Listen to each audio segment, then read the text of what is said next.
सबैलाई नमस्कार।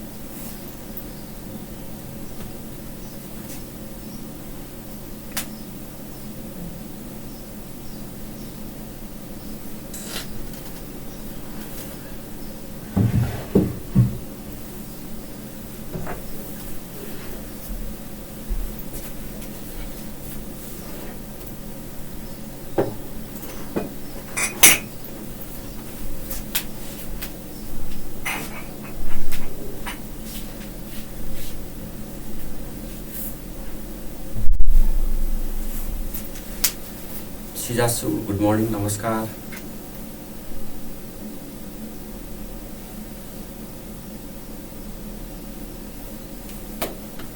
शर्मिलाजी नमस्कार। रोशन सिद्धिल, दीपक, राधा खड्का, प्रतीक्षा राणा,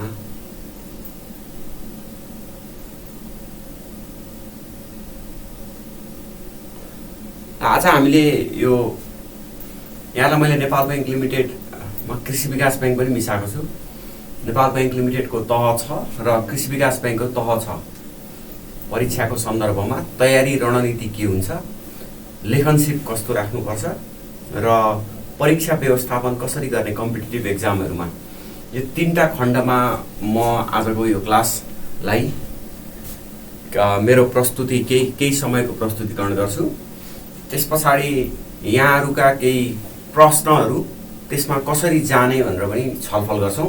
त्यही भएर सुरुको खण्डमा चाहिँ दिरेशी, बद्री, सुनिता, मोतीरामजी सबै आउनुभयो। ल, पहिलो खण्डमा हामी कम्पिटिटिभ एक्जामको तयारीको रणनीति के हुनुपर्छ, यसमा कस्ता खालका कुराहरूलाई इन्कर्पोरेट गरेर लेख्नुपर्छ, अनि परीक्षा व्यवस्थापन कसरी गर्ने, एक्जामिनेसन हल व्यवस्थापन वा एक्जामिनेसन व्यवस्थापन कसरी गरिन्छ, खासमा यो कुराहरू केही तपाईलाई म भन्छु। त्यसपछि हामी यहाँको क्वेशनमा जान्छौं।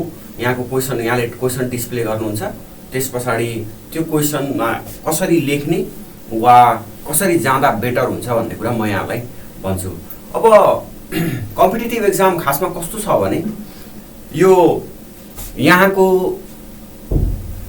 एकदमै युनिभर्सिटिजबाट खारिएका एकाडेमिक नलेजहरू भइसकेको, सैद्धान्तिक ज्ञानले भरिएको त्यस्ता खालका व्यक्तिहरू यहाँका प्रतिस्पर्धी हुन्। पहिला प्रतिस्पर्धीको जानकारी राख्नुपर्छ। कलेज युनिभर्सिटिजहरुमा जुन एउटा हाम्रो अध्ययन विधि छ र परीक्षण विधि छ, त्यो भन्दा अलि फरक हुन्छ कम्पिटिटिभ एक्जामको अध्ययन विधि र परीक्षण विधि है। अब एक्जामिनेसनमा क्वेशन पनि अलि फरक ढंगबाट सोधिन्छ, जसमा सैद्धान्तिक ज्ञानलाई व्यवहारिक ज्ञानमा रूपान्तरण गरेर ब्लेन्डिङ गरेर टाइअप गरेर लेख्नुपर्छ। तर कलेज युनिभर्सिटिजहरुको एक्जाम चाहिँ प्योर एकाडेमिक एक्जाम हो। त्यसमा रियल सेक्टरको एक्जाम्पल नदिए पनि हुन्छ। यहाँले बरु कुनै विद्वानको डेफिनेसन वा रबिन्सले के भने, ग्रेबनले के भने, अर्को स्यामुएल्सनले के भने है, मार्शलले के भने, त्यतातिर लागे हुन्छ युनिभर्सिटिजको एक्जामहरु चाहिँ। यो हाम्रो कम्पिटिटिभ एक्जाम चाहिँ यो विद्वानको विद्वता भन्दा पनि रियल सेक्टरसँग थ्योरीलाई ल्याएर जोड्न सक्ने कतिको कपासिटी छ भन्ने कुरा टेस्ट गर्ने त्यस्तो खालको प्लेटफर्म हो।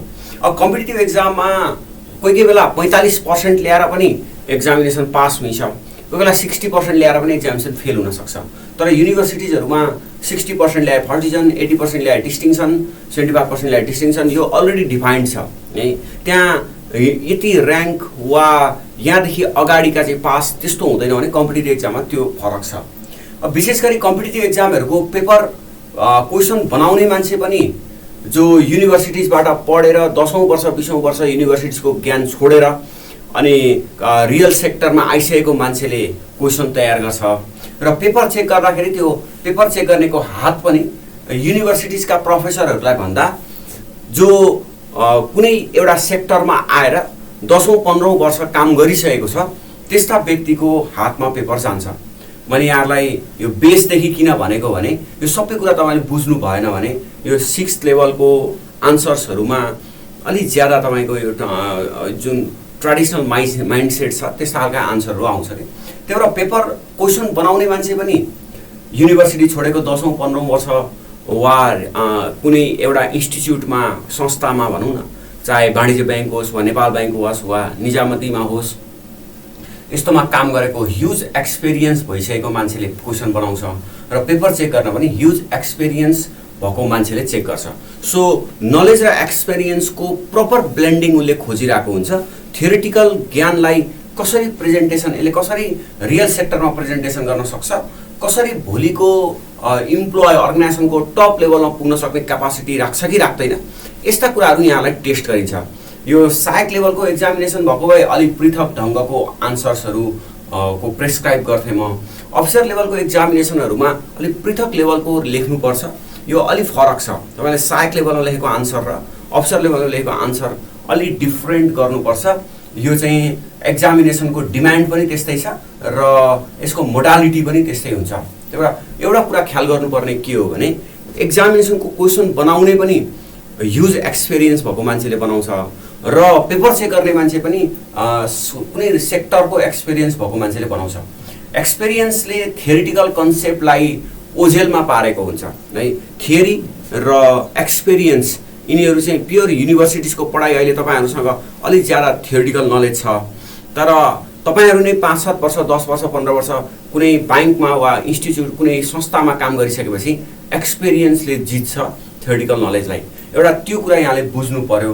त्यस पछाडि यो कम्पिटिटिभ एक्जाममा धेरै लेख्ने वा एकदम पेपर भर्ने वा यो इरिलिभेन्ट आन्सर्सहरूले पेज भर्ने यस्तो खालको ह्याबिट चाहिँ यो सुरुवातदेखि नै छोड्नुपर्छ। एकदमै सठिक तरिकाले भन्न सक्ने, सठिक विश्लेषण गर्न सक्ने, सठिक तरिकाले केही कुराहरू प्रस्तुतिकरण गर्न सक्ने वा सठिक विश्लेषण गर्न सक्ने यस्तो खालको विश्लेषणात्मक क्षमता चाहिँ यहाँको टेस्ट हुन्छ। विश्लेषणात्मक क्षमतालाई परीक्षण गरिन्छ। तपाईसँग कतिको विश्लेषणात्मक शक्ति छ त्यो कुरा हेरिन्छ, न कि तपाईसँग सम्झिन सक्ने क्यापासिटी कतिको छ है। सम्झिन सक्ने क्यापासिटी चाहिँ यो अलि ज्यादा युनिभर्सिटीको एक्जाममा काम लाग्छ। यता चाहिँ एनालिटिकल पावर कतिको छ त्यसको टेस्ट गरिन्छ। त्यो एनालिटिकल पावरको टेस्ट गर्ने भएको हुनाले यहाँले त्यो राइटिङमा पनि त्यो एनालिसिस झल्किनु पर्छ। अब एनालिसिसको बेस भनेको थियोरी हो, सैद्धान्तिक ज्ञान हो। त्यही भएर सैद्धान्तिक ज्ञानलाई आधार बनाएर त्यो सैद्धान्तिक ज्ञानको कहाँनिर एप्लाइड पार्ट छ, कहाँनिर त्यसलाई जोड्न सकिन्छ वा कहाँनिर त्यसको प्रयोग भइरहेछ र प्रयोग इफेक्टिभ छ कि छैन, के कुन सिद्धान्तलाई व्यवहारमा ल्याउँदाखेरि के कस्ता गल्तीहरू भए वा कुन सिद्धान्तले गर्दाखेरि अर्गनाइजेसनमा म्यानेजमेन्ट वा ह्युमन रिसोर्स वा अर्गनाइजेसनको अचिभमेन्ट वा अर्गनाइजेसनका यावत गतिविधिहरूमा प्रभाव परिरहेछ, यसरी लिङ्कअप गर्न सक्नुपर्छ है, यसरी हुकअप गर्न सक्नुपर्छ। यो एउटा कुरा हो। अब अर्को यो तयारीको रणनीति के हुन्छ भने यो निरन्तरको अध्ययन आवश्यक पर्छ। त्यही म अब एक एक गरेर यहाँलाई यो लेख्दै जान्छु। 1 नम्बरमा हामी तयारी रणनीति है, तयारी रणनीति, एक preparation strategy, preparation strategy. Preparation स्ट्राटेजीमा विभिन्न स्ट्राटेजीहरू, जस्तो 1 नम्बरमा यो विश्वविद्यालय र प्रतिस्पर्धी परीक्षा बीच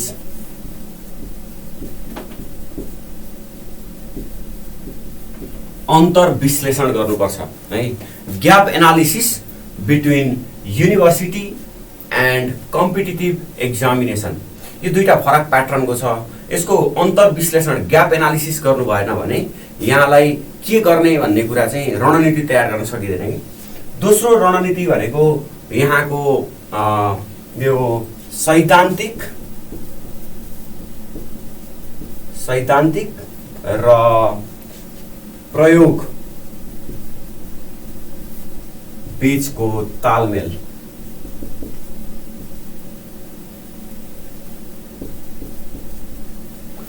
coherence between theoretical and its application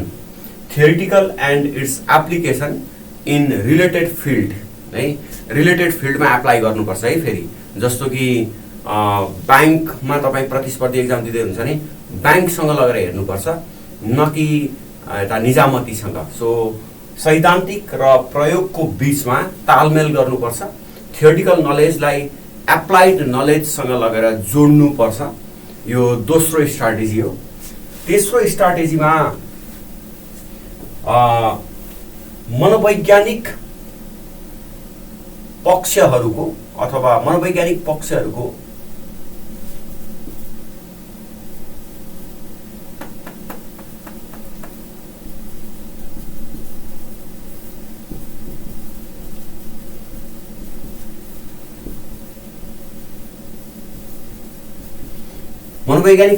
सुदृढीकरण। जस्तो मनोवैज्ञानिक पक्षमा के पर्छ भन्दा स्ट्रेन्थेनिङ साइकोलोजिकल आस्पेक्ट, स्ट्रेन्थेनिङ साइकोलोजिकल आस्पेक्ट यो तयारीको रणनीतिमा आउनुपर्छ। जस्तो सकारात्मक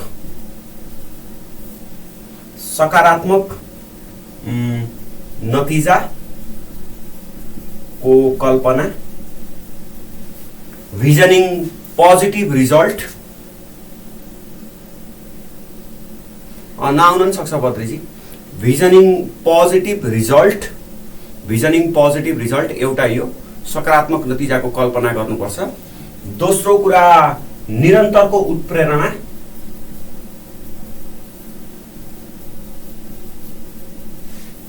निरन्तरको उत्प्रेरणा हुनुपर्छ, कन्टिन्युअस मोटिभेसन।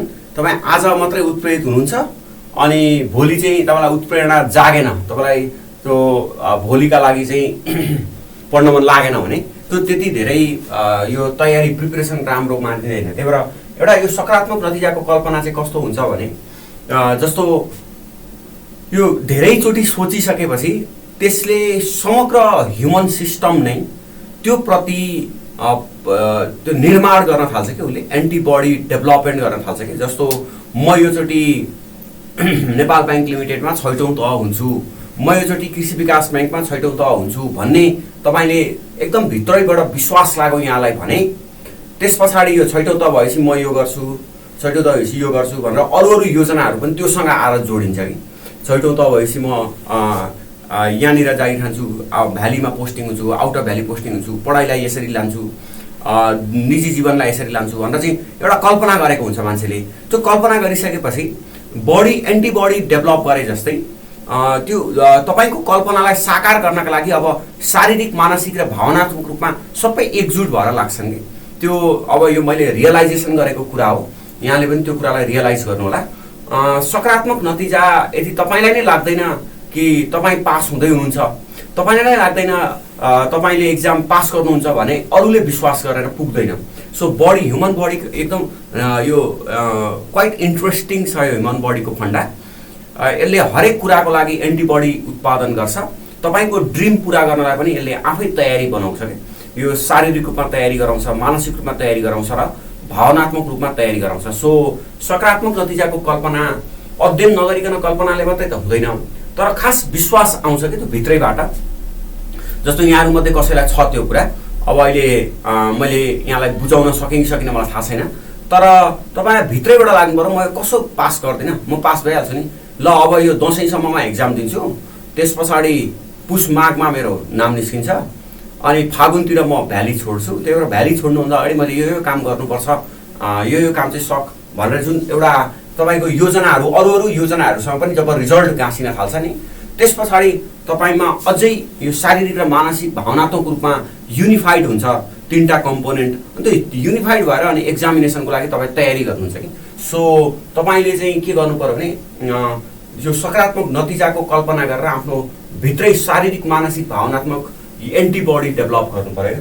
अर्को निरन्तरको उत्प्रेरणा भएर आज तपाईँलाई एकदम दिगदार लाग्यो होइन, भोलि पढ्न मन लागेन, चिडचिडापन भयो भने यसरी प्रिपरेसन गर्न गाह्रो हुन्छ। एटलिस्ट हप्तामा 5 दिन जति मात्रै निरन्तरको उत्प्रेरणा भयो भने अब 1-2 दिन जस्तो महिनामा 2-3वटा दिन, 4-5वटा दिनसम्म वेस्टेज भयो भने त्यति ठुलो माइने राख्दैन। वेस्टेज नगर्दाखेरि राम्रो, तर जस्तो कुनै दिन तपाईँलाई पढ्नै मन लागेन, कुनै दिन लो फिल भयो, महिनामा 1-2 दिन त्यस्तो हुन्छ भने त त्यसलाई हामी कन्सिडरेबल मान्न सक्छौँ। तर जहिले पनि त्यो हुन्छ है, जहिले पनि लो फिल हुन्छ, महिनामा पुरा दिन 15-20 दिन 25 दिनसम्म तपाईँ निराश हुनुहुन्छ भने चाहिँ यसरी यो तयारी गर्न सकिँदैन कि। त्यही भएर तयारीको रणनीतिमा यो निरन्तरको उत्प्रेरणा चाहिँ इन्कर्पोरेट गर्नुपर्छ। त्यस पछाडि यो पर्सेप्सन हुन्छ नि, दृष्टिकोण, सकारात्मक दृष्टिकोण राख्नुपर्छ है। यो भनेको के हो भने जस्तो तपाईको व्यवहारमा नै रूपान्तरण हुनुपर्छ। खास एक्जामिनेसन जुन साल पास गरिदैछ, एक्जामिनेसन पास गर्ने वर्ष यहाँको स्वभाव, व्यवहार, बोली यो सबै कुरामा चेन्जेस आएको हुन्छ कि। त्यो चाहिँ तपाईले जुन पढिरहेको कुराहरूलाई चिन्तन गर्नुभएको हुन्छ, यस्तो गर्छु भनेर चाहिँ सोचिरहनु भएको हुन्छ, त्यो सबै सोचले गर्दा तपाईँको दृष्टिकोण सकारात्मक बनाउँछ। जस्तो व्यवहारमा पनि थोरै बोल्ने, सकारात्मक दृष्टिकोण राख्ने हैन, अनि धेरैलाई दुःख नदिने है, अनि खराब वचन ननिकाल्ने, त्यो भयो भने यसको ऊर्जा चाहिँ कहाँ आउँछ भन्दा अध्ययनमा आउँछ। For example, let's take example, म उदाहरण चाहिँ प्रश्न पार्छु। जस्तो यहाँले कुनै साथीप्रति नकारात्मक दृष्टिकोण राख्नुभयो भने अन्ततः साथीप्रति झगडा हुन्छ। तपाईँ र साथीको बिचमा झगडा भयो भने त्यसको असर कहाँ पर्ने भयो भन्दा बेलुका तपाईँलाई निन्द्रा लाग्दैन होला, वा रिस उठ्छ होला, त्यसले मलाई यस्तो गरौँ र हप्ता दिनसम्म मुड अफ हुन्छ होला। यो सबैको असर कहाँ पर्छ भन्दा पढाइमा पर्छ। अब पढ्ने बेलामा एटलिस्ट है, इट्स अ वार है, इट्स अ वार कि पार लाउनु पर्ने खालको वार हो यो। अब यस्तो जीवनको सबैभन्दा महत्त्वपूर्ण वार लडिरहेको बेलामा सानातिना झमेलाहरू सबै छोडिदिनु पर्छ क्या, पोस्टपोन गर्नुपर्छ कि झमेलाहरूलाई। जस्तो साथी रिसाओस्, म एक्जाम पास गरिसकेपछि त्योसँग डिल गरौँला हैन। अब नजिकको बिएफ जिएफहरू रिसाए, छोड्दे, त्यो तिनीहरू रिसाउँदै गर्छ, म मेरो पढाइतिर लाग्छु। मेबी कसैको हस्बेन्ड एन्ड वाइफमा झगडा पर्ला, लेट्स टेक है, किन अब रिभेन्ज लिने, सबै कुरा चाहिँ छोडिदिउँ न। यो अहिले मैले पढुन्जेलसम्म चाहिँ त्यसले जे भन्छ मानिदिउँ, त्यस पछाडि देखा जाएगा, त्यस पछाडि आफ्नो स्वभावमै चेन्जेस आयो भने फरक कुरा, उसले कन्सिडर गर फरक कुरा। बट पढाइतिर लागिरहेको बेलामा चाहिँ यस्ता खालका झमेलाहरू सबै पोस्टपोन गरिदिनुपर्छ कि। सो यो पोस्टपोन गर्ने उपाय के हो भने इट्स अ पोजिटिभ पर्सेप्सन, हरेक कुरामा पोजिटिभ पर्सेप्सन राखिदिने। अनि यसमा अर्को एउटा के छ भने कोर र नन कोर कुराहरू छुट्याउनुपर्छ कि। यो मुख्य र सहायक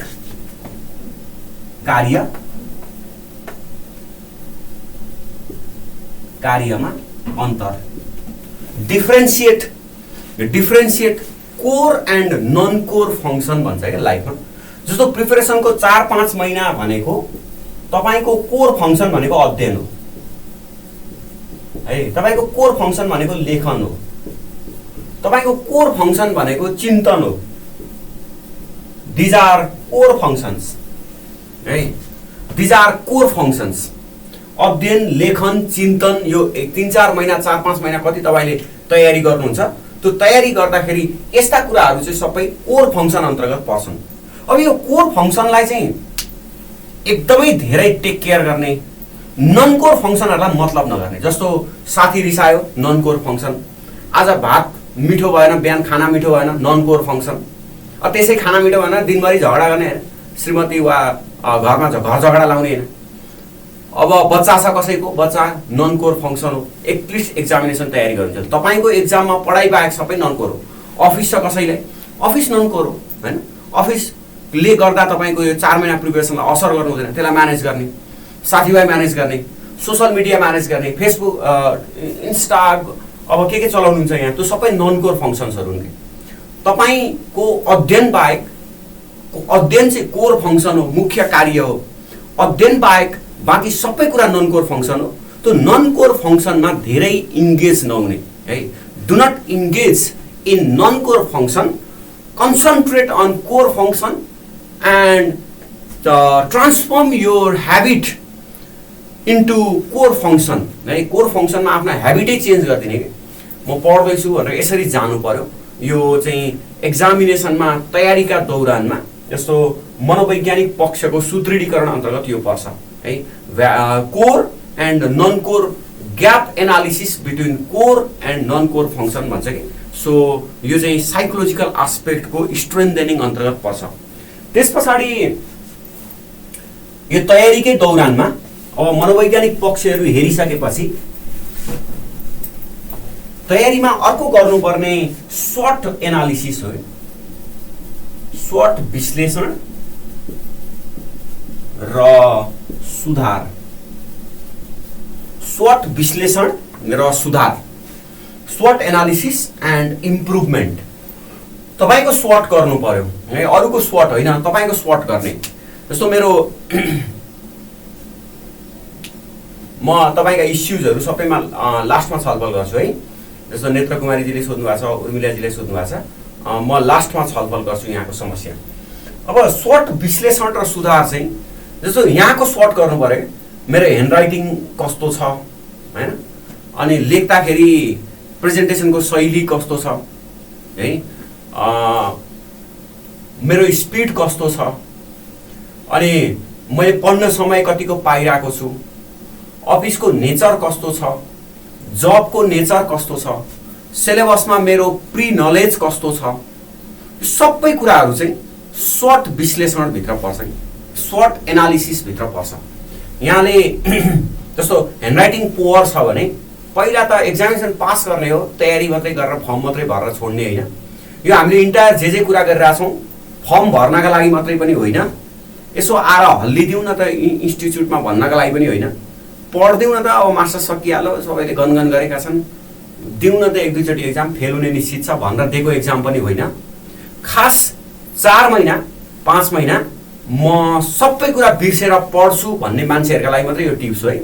नभए त यताबाट उडेर यताबाट यो कानबाट सुनेर अर्को कानबाट उड्छ नि, यो ढुङ्ग्रो जस्तो हुन्छ। मैले यहाँलाई जे भनिरहेको छु त्यो सबै मेरो रियलाइजेसनबाट भइरहेछ है। मैले आन्तरिकीकरण गरेको छु, ज्ञानलाई आन्तरिकीकरण गरेर निक्लेको कुरा हो, त्यही भएर यहाँले त्यसलाई फलो गर्दा राम्रो हुन्छ। अब यहाँ आउँदा मैले अरू केही भन्न सक्दिनँ। स्वट विश्लेषण चाहिँ यो तयारीकै दौरानमा ध्यान दिनुपर्छ कि मेरो स्पिड कम छ कि हैन, मेरो ह्यान्डराइटिङ पुअर छ कि। ह्यान्डराइटिङ पुअर छ भने 1 महिनामा सुधार गर्न सकिन्छ, स्पिड कम छ भने 15 दिन 20 दिनमा तपाईँ स्पिडलाई रिकभरी गर्न सक्नुहुन्छ। त्यो स्पिडका लागि पनि डट पेनको कारणले गर्दा स्पिड कम भएको हो कि, ह्यान्डराइटिङमा तपाईँले ध्यान नदिएर चाहिँ ह्यान्डराइटिङ पुअर भएको हो कि। अब पुअर ह्यान्डराइटिङलाई नाइस एक्सिलेन्ट ह्यान्डराइटिङ बनाउनु त सकिँदैन, तर इलिजिबल ह्यान्डराइटिङलाई लिजिबल बनाउनु त सकिन्छ नि हैन, बुझिने बनाउनु त सकिन्छ नि। हो त्यो बुझिने बनाउने चाहिँ यो स्वट विश्लेषण अन्तर्गत पर्छ। त्यो स्वट विश्लेषण र त्यसको सुधार चाहिँ प्रिपरेसनमा गर्न सक्नु भएन भने यहाँलाई प्रिपरेसनको दौरानमै असफलता हुन्छ। जब तयारीमै असफलता भइयो भने अब एक्जामिनेसनमा सफलता हुने सम्भावना त अत्यन्त झिनो पर्सेन्टेज हुन्छ। त्यही पनि यो अब percentage no correlation, there is no correlation. यदि प्रिपरेसन बिग्रियो भने पास हुन्छु भन्ने चाहिँ नसोचे पनि हुन्छ। There is no correlation between, no correlation भन्दा पनि कस्तो भन्ने होला, अब स्ट्रङली नेगेटिभ कोरिलेसन हुन्छ, स्ट्रङली पोजिटिभ कोरिलेसन छ यो दुईटाको बिचमा। अब अर्को चाहिँ अब मात्रै स्रोत सङ्कलन, छनौट, प्राथमिकीकरण र संक्षेपीकरण,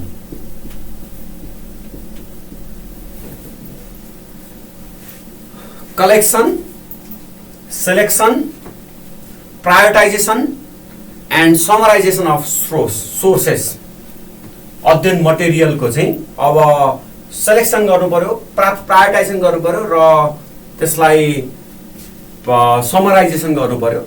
अनि आफ्नो एउटा नोट तयार गरे पनि हुन्छ।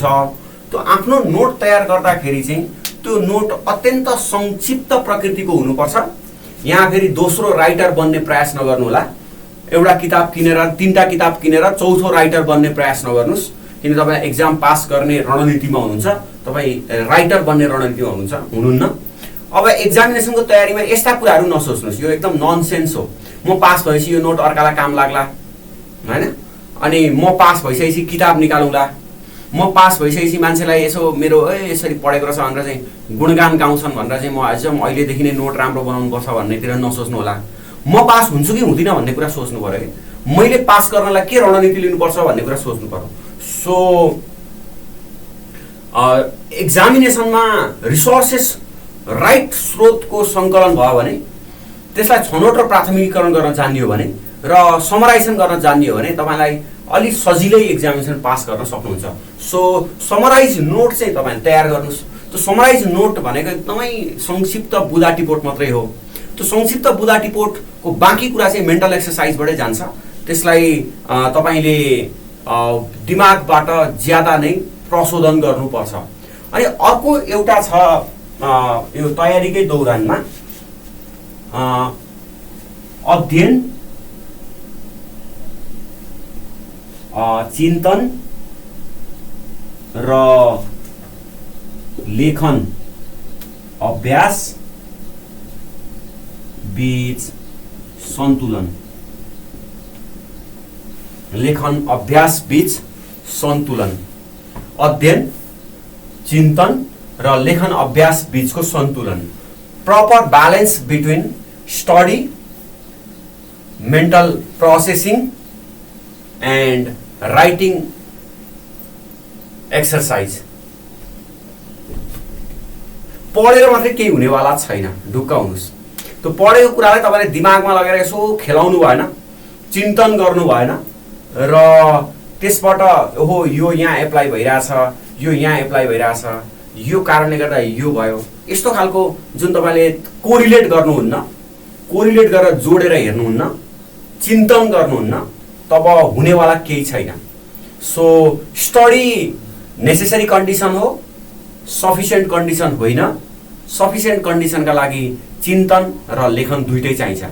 तपाईँले एकदमै भित्र अन्तर आत्माबाट बुझ्नुहोस् है यो कुरा, हार्ट अफ यो कोर अफ द माइन्डबाट बुझ्नुहोस् यो कुरा। त्यही भएर अध्ययन चाहिँ आवश्यक छ, तर अध्ययनको साथसाथमा चिन्तन र लेखन अभ्यास पनि यहाँले निरन्तर गर्नुपर्छ। अब मैले तपाईँलाई तयारीको दौरानमा एकदमै महत्त्वकांक्षी कुरा गर्दिनँ, पुरा 1 घण्टा 2 घण्टा पलेटी मारेर बसेर लेख्नुहोस् पनि भन्दिनँ। जुन कुरा यहाँले निरन्तर गर्न सक्नुहुन्न त्यसको कुनै अर्थ छैन। निरन्तरता नै एक्जामिनेसनको सबैभन्दा सूत्र भनेकै त्यही हो, निरन्तरता हो। त्यही भएर लेखन अभ्यास चाहिँ कम्तीमा एउटा क्वेसन, कृषि विकासले हो भने 5 नम्बरको लागि एउटा क्वेसन तयारी गर्नुहोस् वा 10 नम्बरको तयारी गर्नुहोस् हैन। अब नेपाल बैंकले 20 नम्बरको तयारी गर्नुहोस्, 20 या 10 को तयारी गर्नुहोस्। कुनै एउटा क्वेसन चाहिँ पास्ट इयरमा सोधेको क्वेसन पनि तयारी गरे हुन्छ, अनि क्वेसन आफै तयारी बनाएर तयारी गरे पनि हुन्छ। त्यो एउटा चाहिँ यहाँसँग हुनै पर्छ। त्यो लेखन अभ्यास, लेखन अध्ययन र चिन्तनको बीचमा यदि प्रपर तालमेल भएन भने, प्रपर यो बीचमा सन्तुलन भएन भने यसले यहाँलाई यो एक्जामिनेसनमा राम्रो एन्सर बनाउन सक्दैन। सो तथ्याङ्कहरूको चिन्तन भनेको चाहिँ हो यहाँ आज मैले यो पढेँ, यसलाई यहाँनिर एप्लाई गर्छु भनेर मेन्टल एबिलिटीमा, मेन्टल प्रोसेसमा लानुपर्छ। यो कुराको यो सबै कुरा चाहिँ के हो तपाईँको भन्दा तयारीको रणनीतिहरू हो है। यसो प्रिपरेसन स्ट्राटेजी, कतिवटा स्ट्राटेजी भयो हाम्रो, 1 2 3 4 5 6वटा स्ट्राटेजीमा तपाईँ जानुपर्छ। अब तपाईँ कुन कुन स्ट्राटेजीको फलो गरिरहनु भएको छ मलाई थाहा छैन, किनकि तपाईँ योचोटि पास हुने हो कि होइन भन्ने पनि मलाई थाहा छैन। तपाईँ यहीचोटि पास हुने हो भन्ने कटिबद्धताका साथ बस्नु भएको छ भने, प्रतिबद्धता स्ट्रङ छ, यहीचोटि पास गर्छु, त्यस पछाडि म अरू निजी जीवनका अन्य परिघटनाहरूतिर लाग्छु भन्ने तपाईँको यदि ध्यान छ भने, यदि त्यस्तो खालको उद्देश्य छ भने तपाईँले यी रणनीतिहरूलाई आफ्नो रणनीतिमा इन्कर्पोरेट गर्न सक्नुहुन्छ। यी यावत रणनीतिहरू सबै कोर अफ दि यो रियलाइजेसनबाट भनौँ न, ज्ञानको आन्तरिकीकरण र अभ्यास, त आन्तरिकीकरण र अभ्यासबाट आएको कुराहरू हो यो। अब हाम्रो अर्को पक्ष छ लेखन सिपको कुरा। यो चाहिँ तयारी रणनीति भयो। 2 नम्बरमा लेखन सिप।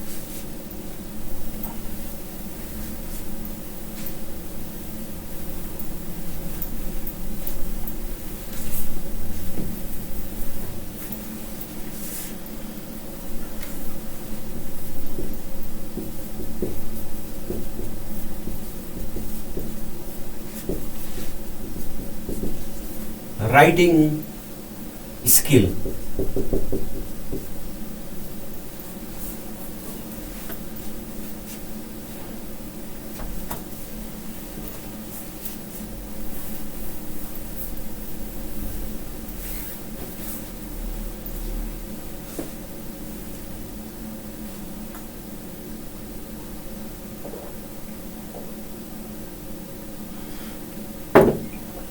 यो लेखन सिपमा चाहिँ 1 नम्बरमा लेखन सिपको रणनीति है। अब लेखन सिपमा ध्यान दिनुपर्ने 1 नम्बरमा लेखन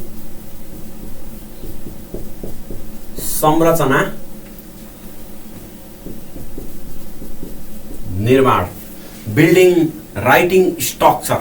तपाईको राइटिङमा जब स्ट्रक्चरल राइटिङ भएन, प्लान्ड राइटिङ भएन, योजनाबद्ध लेखन छैन भने यसबाट हुनेवाला केही छैन। अब लेखन संरचनामा एउटा कुरा यहाँले ध्यान दिनुपर्ने, यो तपाईको लेखाइ प्याराग्राफमा हो कि है अनुच्छेदमा हो कि प्याराग्राफ वा बुलेट वा यसलाई हामी बुँदागत रूपमा पनि भन्न सक्छौं।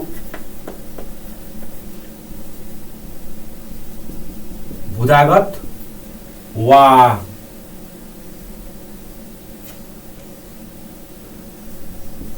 सरल र संक्षिप्त वाक्य निर्माण, यस्ता कुराहरू चाहिँ यहाँले यो लेखन संरचना निर्माणमा ध्यान दिनुपर्छ। यो भनेको के हो भने राइटिङमा यहाँको प्याराग्राफ कस्तो हुन्छ अनि बुँदागत रूपमा लेख्नु भएको छ कि छैन है, बुलेट वाइज प्रेजेन्टेसन छ कि छैन। अनि अर्को एउटा ध्यान दिनुपर्ने यो सरल र संक्षिप्त वाक्य निर्माण गर्नुपर्छ। लेख्दाखेरि एकदम कम्प्लेक्स प्रकृतिको है लामो लामो वाक्यहरू पनि लेख्नु हुँदैन, लामो लामो सेन्टेन्स पनि प्याराग्राफ पनि लेख्नु हुँदैन र आन्सरलाई भर्सक यहाँले बुलेट वाइज प्रेजेन्टेसन गर्न सक्नुपर्छ, बुँदागत रूपमा भन्न सक्नुपर्छ। जस्तो 1 यो हो, 2 यो, 3 यो, 4 यो, 5 यो, ल यति भएपछि यसको जस्टिफाइड भइहाल्यो। सो लामो लामो गन्थन गर्ने, मोटो मोटो प्याराग्राफ बनाउने वा अनावश्यक शब्दहरूले अनुच्छेद भर्ने भन्दा तपाईँ प्रत्यक्ष रूपमा जानुपर्ने के हो भने बुलेट वाइज वा सेमी प्याराग्राफ वा संक्षिप्त प्याराग्राफमा जानुपर्छ। सो संक्षिप्त प्याराग्राफमा जति लेख्न सक्नुभयो त्यति नै यहाँको यो राइटिङको एबिलिटी वा राइटिङको स्किल बढेर जान्छ। प्याराग्राफ गर्दाखेरि 3 लाइन 4 लाइनमा प्याराग्राफ हुनुपर्छ है। यो paragraph must be 3 to 4 lines. अब बुलेटमा 1 to 2 लाइन हुनुपर्छ बुलेट। अनि सरल वाक्य 1 लाइनका वाक्यहरू प्राय बनाउनु पर्छ। सो 1 लाइनका वाक्यहरू बुलेटमा जानुहुन्छ भने 1 या 2 लाइनसम्मको, अनुच्छेदमा जानुहुन्छ भने 3 या 4 लाइनसम्मका। यसरी तपाईले संरचना निर्माण गर्नुभयो भने राइटिङ सुधार हुँदै जान्छ। म छोटकरीमा भन्छु, म प्रत्यक्ष भन्छु, म के मागेको छ मागमा मात्रै जान्छु भन्ने कुरा चाहिँ यसमा बनाउनु पर्छ। अर्को कुरा छ प्रश्नको माग र उत्तरको आपूर्ति बीचमा सन्तुलन, balance between demand of question and supply of answer। Answer चाहिँ सप्लाई हो, क्वेसन चाहिँ डिमान्ड हो।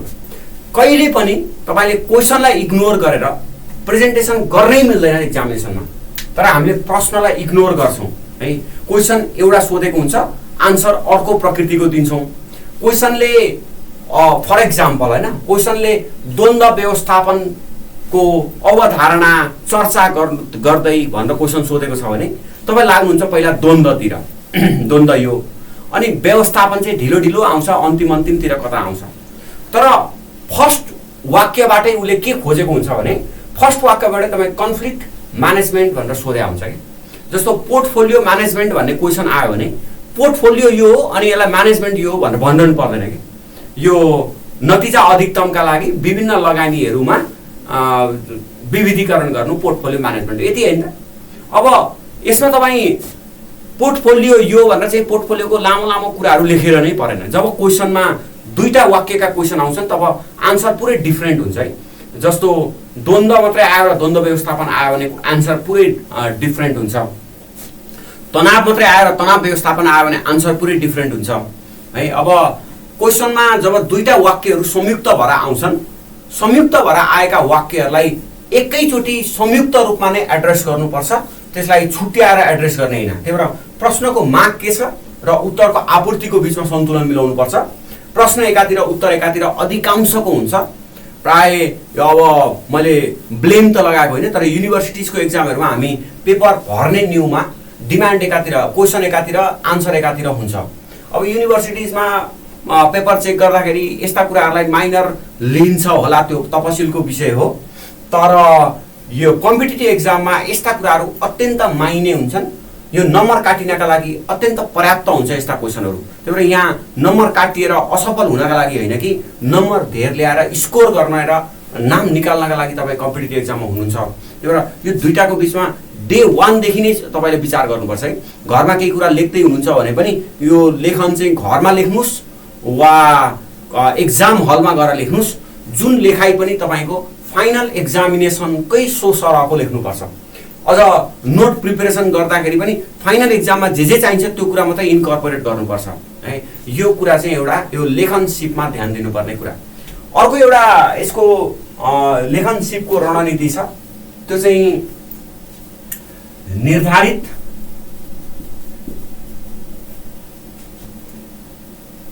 समय वर्गीकरण र पालना।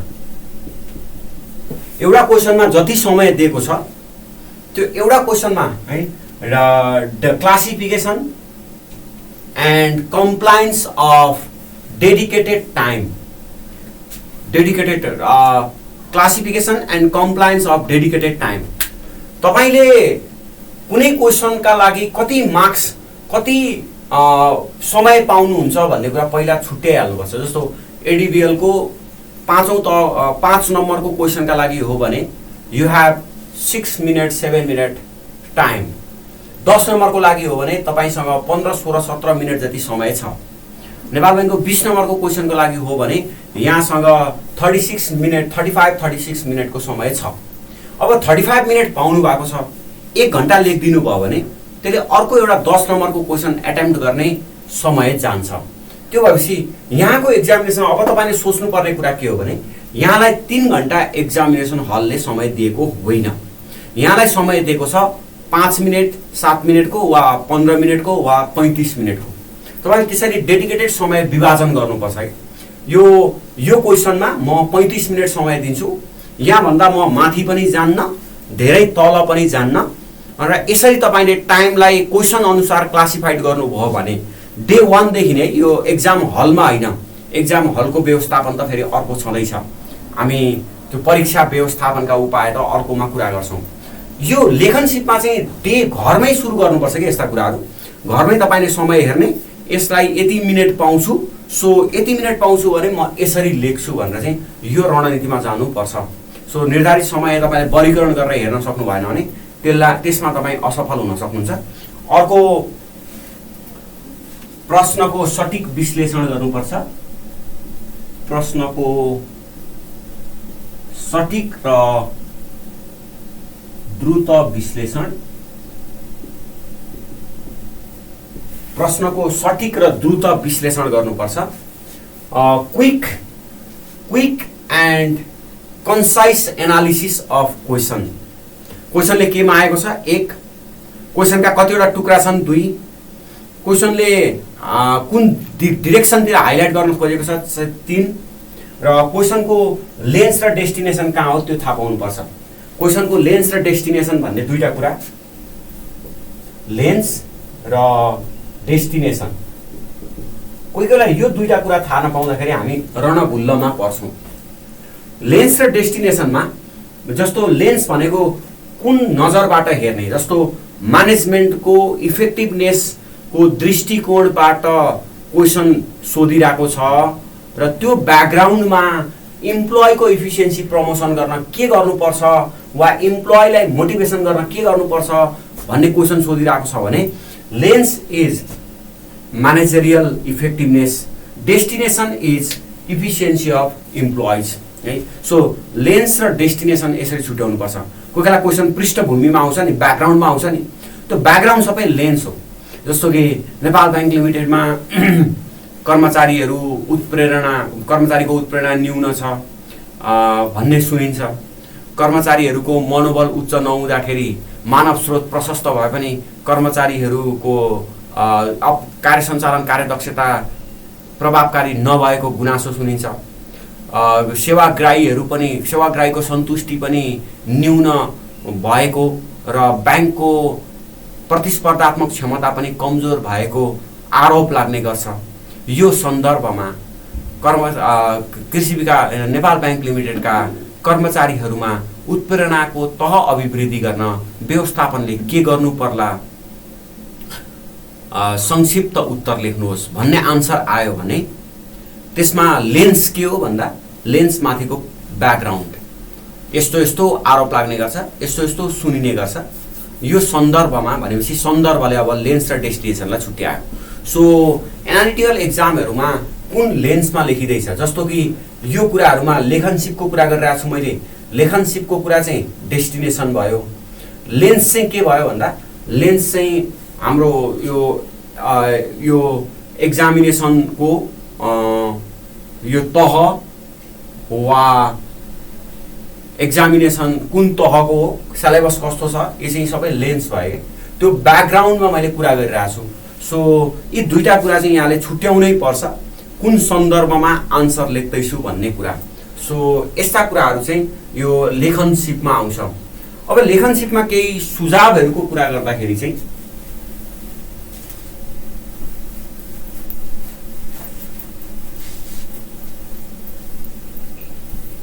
लेखनसिपको सुझावको कुरा गर्दा एउटा त निरन्तर अभ्यास, कन्टिन्युअस एक्सरसाइज और प्र्याक्टिस, जुन अत्यन्त कठिन छ। पढाइमा सबभन्दा कठिन मोड भनेको लेख्ने हो। पढाइमा पढ्न सजिलो छ, सबैभन्दा सजिलो, अझ सबभन्दा सजिलो मनमा नै पढ्न छ। लाइक तपाईँ कहीँ ढल्केर यसो किताब हेर्दै भइहाल्यो। दोस्रो कुरा, पढिसकेपछि त्यसलाई बुदा टिपोट गर्न कठिन हुन्छ। तेस्रो कुरा त्यसलाई सम्झिन कठिन हुन्छ। अनि लास्टमा आउँछ नहेरिकन लेख्न कठिन हुन्छ। सो नहेरिकन लेखेको मात्रै तपाईँको तयारी हो, बाँकी सबै कुराहरू चाहिँ यो नन कोर कुराहरू हुन्, त्यति धेरै महत्त्व राख्दैनन्। सो नहेरिकन किताब पल्टाएर किताब बन्द गरेर यहाँले लेख्न सक्ने हुनुपर्छ। त्यो लेख्न सक्ने चाहिँ राइटिङ अभ्यासबाट हो, त्यसको निरन्तरको अभ्यास। आज बरु 10 नम्बरको मात्रै गर्नुहोस्, वा 10 नम्बरको पनि पहिलो पार्टको मात्रै आन्सर लेख्नुहोस्, भोलि सेकेन्ड पार्टको आन्सर लेख्नुहोस्। एवं रीतिले हप्ता दिनसम्म तपाईँले कन्टिन्यू इफोर्ट दिनुभयो भने हप्ता दिन पछाडि यहाँलाई यसै जाँगर चल्छ कि क्वेसन देख्ने बित्तिकै लेखौँ लाग्ने त्यस्तो खालको जाँगर चल्छ। सो निरन्तरको अभ्यास एक। दोस्रो कुरा, बुलेट वा संक्षिप्त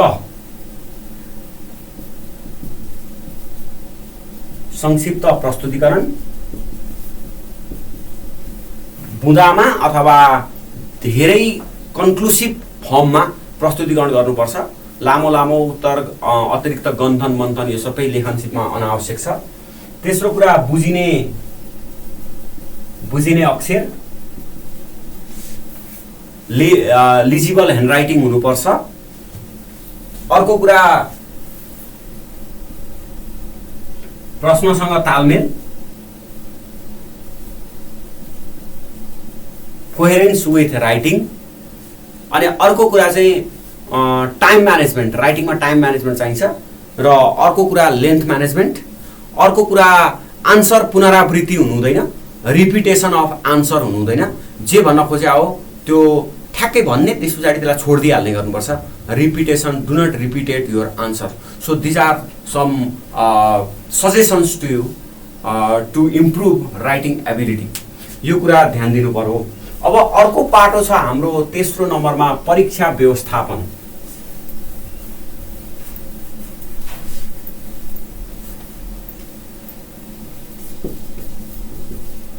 परीक्षा व्यवस्थापन,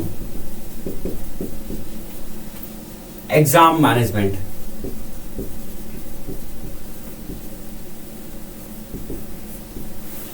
तपाईँ जतिसुकै पढ्नुस्, जतिसुकै तपाईँ जुन इन्स्टिट्युटमा धाउनुस्, जे गर्नुस्, जति अभ्यास गर्नुस्, यो सबै केका लागि भन्दा एक्जामको 3 घण्टाको प्रस्तुतिकरणका लागि। सो यो खण्ड परीक्षा व्यवस्थापनको खण्ड अर्को महत्त्वपूर्ण खण्ड हो। यो तपाईँ एक्जामिनेसन हल म्यानेजमेन्ट गर्न सक्नु भएन भने, एक्जामिनेसनको टाइम म्यानेजमेन्ट गर्न सक्नु भएन भने, त्यो 3 घण्टाको दौरानमा तपाईँले व्यवस्थापन गर्न सक्नु भएन भने यस्तो बेलामा तपाईँले पाउने भनेको दुःख बाहेक अरू केही छैन है। अब यसमा केही जस्तो एक्जामिनेसन हलमा तपाईँले ध्यान दिनुपर्ने तपाईँको रणनीति भनेको एउटा औजार व्यवस्थापन,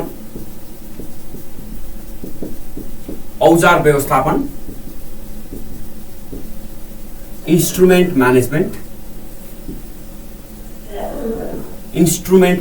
औजार व्यवस्थापन।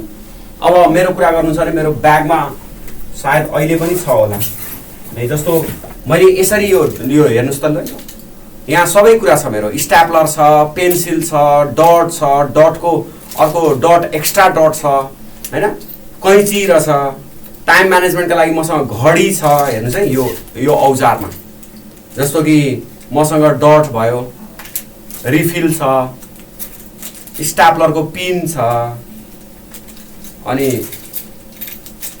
पेन्सिल तिखार्ने छ, टाइम म्यानेजमेन्टका लागि घडी छ। हेर्नुहोस् है, यो घडी मैले सेक्सन अफिसरको जाँच दिँदाखेरि 2070 सालमा युज गरेको घडी हो, अहिले पनि म बोकेर हिँड्छु। त्यसपछि घडी छ मसँग। यो सबै कुरा स्ट्याप्लर छ। यो सबै कुरा के हो भन्दा इन्स्ट्रुमेन्ट म्यानेजमेन्ट हो क्या। यो instrument management is a part of life. यो चाहिँ जीवनमै यसमा जस्तो एक्जामिनेसनमा खास तपाईँ सिरियस हुनुहुन्छ, एक्जामिनेसन खास तपाईँ एक्जामिनेसनको तयारी गर्न खोज्दै हुनुहुन्छ भने तपाईँ इन्स्ट्रुमेन्ट म्यानेजमेन्ट गर्नुपर्छ। देब्रे हातबाट डट लिन भन्ने, दाहिने हातबाट स्केल लिन भन्ने होइन, यता फर्काएको छ केमा आएको छ, उता फर्काएको केमा आएको छ, पानी चाहियो, घाँटी सुकिसक्यो, अझै पानी छैन भनेर रिसाएको छ होइन। सो यो सबै कुराहरू चाहिँ यो इन्स्ट्रुमेन्ट म्यानेजमेन्ट अन्तर्गत पर्छ। डेस्क हल्लिएको छ, एकछिन अगाडि गएर त्यहाँ डेस्कमा हल्लियो भने 2टा कागज हालिदिन्छु र म ठिक गर्छु भने भइहाल्यो नि होइन। मेरो डेस्क हल्लियो, त्यो यस्तो, यो खतम, यस्तो ठाउँमा सेन्टर राख्ने, यो गर्ने त्यो गर्ने भनेर चाहिँ रिसाएको छ। सो यी सबै कुराहरू चाहिँ औजार व्यवस्थापन अन्तर्गत पर्दछ, इन्स्ट्रुमेन्ट म्यानेजमेन्ट अन्तर्गत पर्दछ। खास तपाईँ एक्जामिनेसनमा पास हुनलाई गएको हो, त्यही भएर हरेक कुरा कोहेरेन्समा एकअर्कामा अन्तर सम्बन्धित विषयहरू मिलेर जानुपर्छ कि। अनि समयमा अलि अगाडि नै हलमा पुग्ने, हलको वस्तुस्थिति हेर्ने होइन, हलको भौतिक अवस्थाको विश्लेषण गर्ने, को कता कता छन्, मेरो सिट कहाँ छ, डेस्कको हल्लाइ कस्तो छ होइन, मेरो इन्स्ट्रुमेन्टहरू छुट्यो कि छुटेन, प्रवेश पत्र छ कि छैन, सबै कुराहरू औजार व्यवस्थापन अन्तर्गत पर्छ। खास तपाईँले औजार व्यवस्थापनमा ध्यान दिनुभयो भने एक्जामिनेसनको 15 मिनट अगाडि यहाँको दिमाग स्टेबल हुन्छ, शान्त हुन्छ र त्यो 15 मिनट अगाडि यदि दिमागलाई स्टेबल गर्न सक्यो, शान्त बनाउन सक्यो भने पुरा एक्जामिनेसन हल चाहिँ शान्त तरिकाले बिग्छ। अर्को छ यो एक्जामिनेसनको पेरिफेरल भन्छ नि, वातावरण व्यवस्थापन है। परीक्षा हलको वातावरण व्यवस्थापन, इन्भाइरोमेन्ट म्यानेजमेन्ट।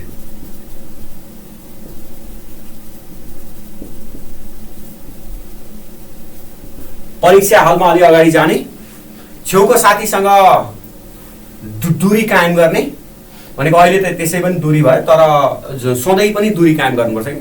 म फलानु यहाँकोबाट यसो हात मिलाइहाल्ने होइन, म फलानु मैले यो कलेज यहाँबाट पढेको, यहाँ पढेको पुरा आधी घन्टा तपाईँ एक्जामिनेसन हलको 15 मिनट अगाडि मौनता बस्नुपर्नेमा अब पुरा गफ दिन थाल्नुहुन्छ क्या। त्यहाँ अनि त्यहाँबाट त्यो बरबटे साइलोको घरबाट कता तेरो घर, त्यहाँ अनि ओखरबटे माइलाकोदेखि कता, यो यस्ता कुराहरू चाहिँ के यो आवश्यक छ त। यो त्यो तपाईँको अब 2 लाइनमा भन्न सकिन्छ नि, त्यो तपाईँको प्रतिस्पर्धी हो, त्यसलाई नजिती तपाईँ पास हुनुहुन्न, द्याट्स इट।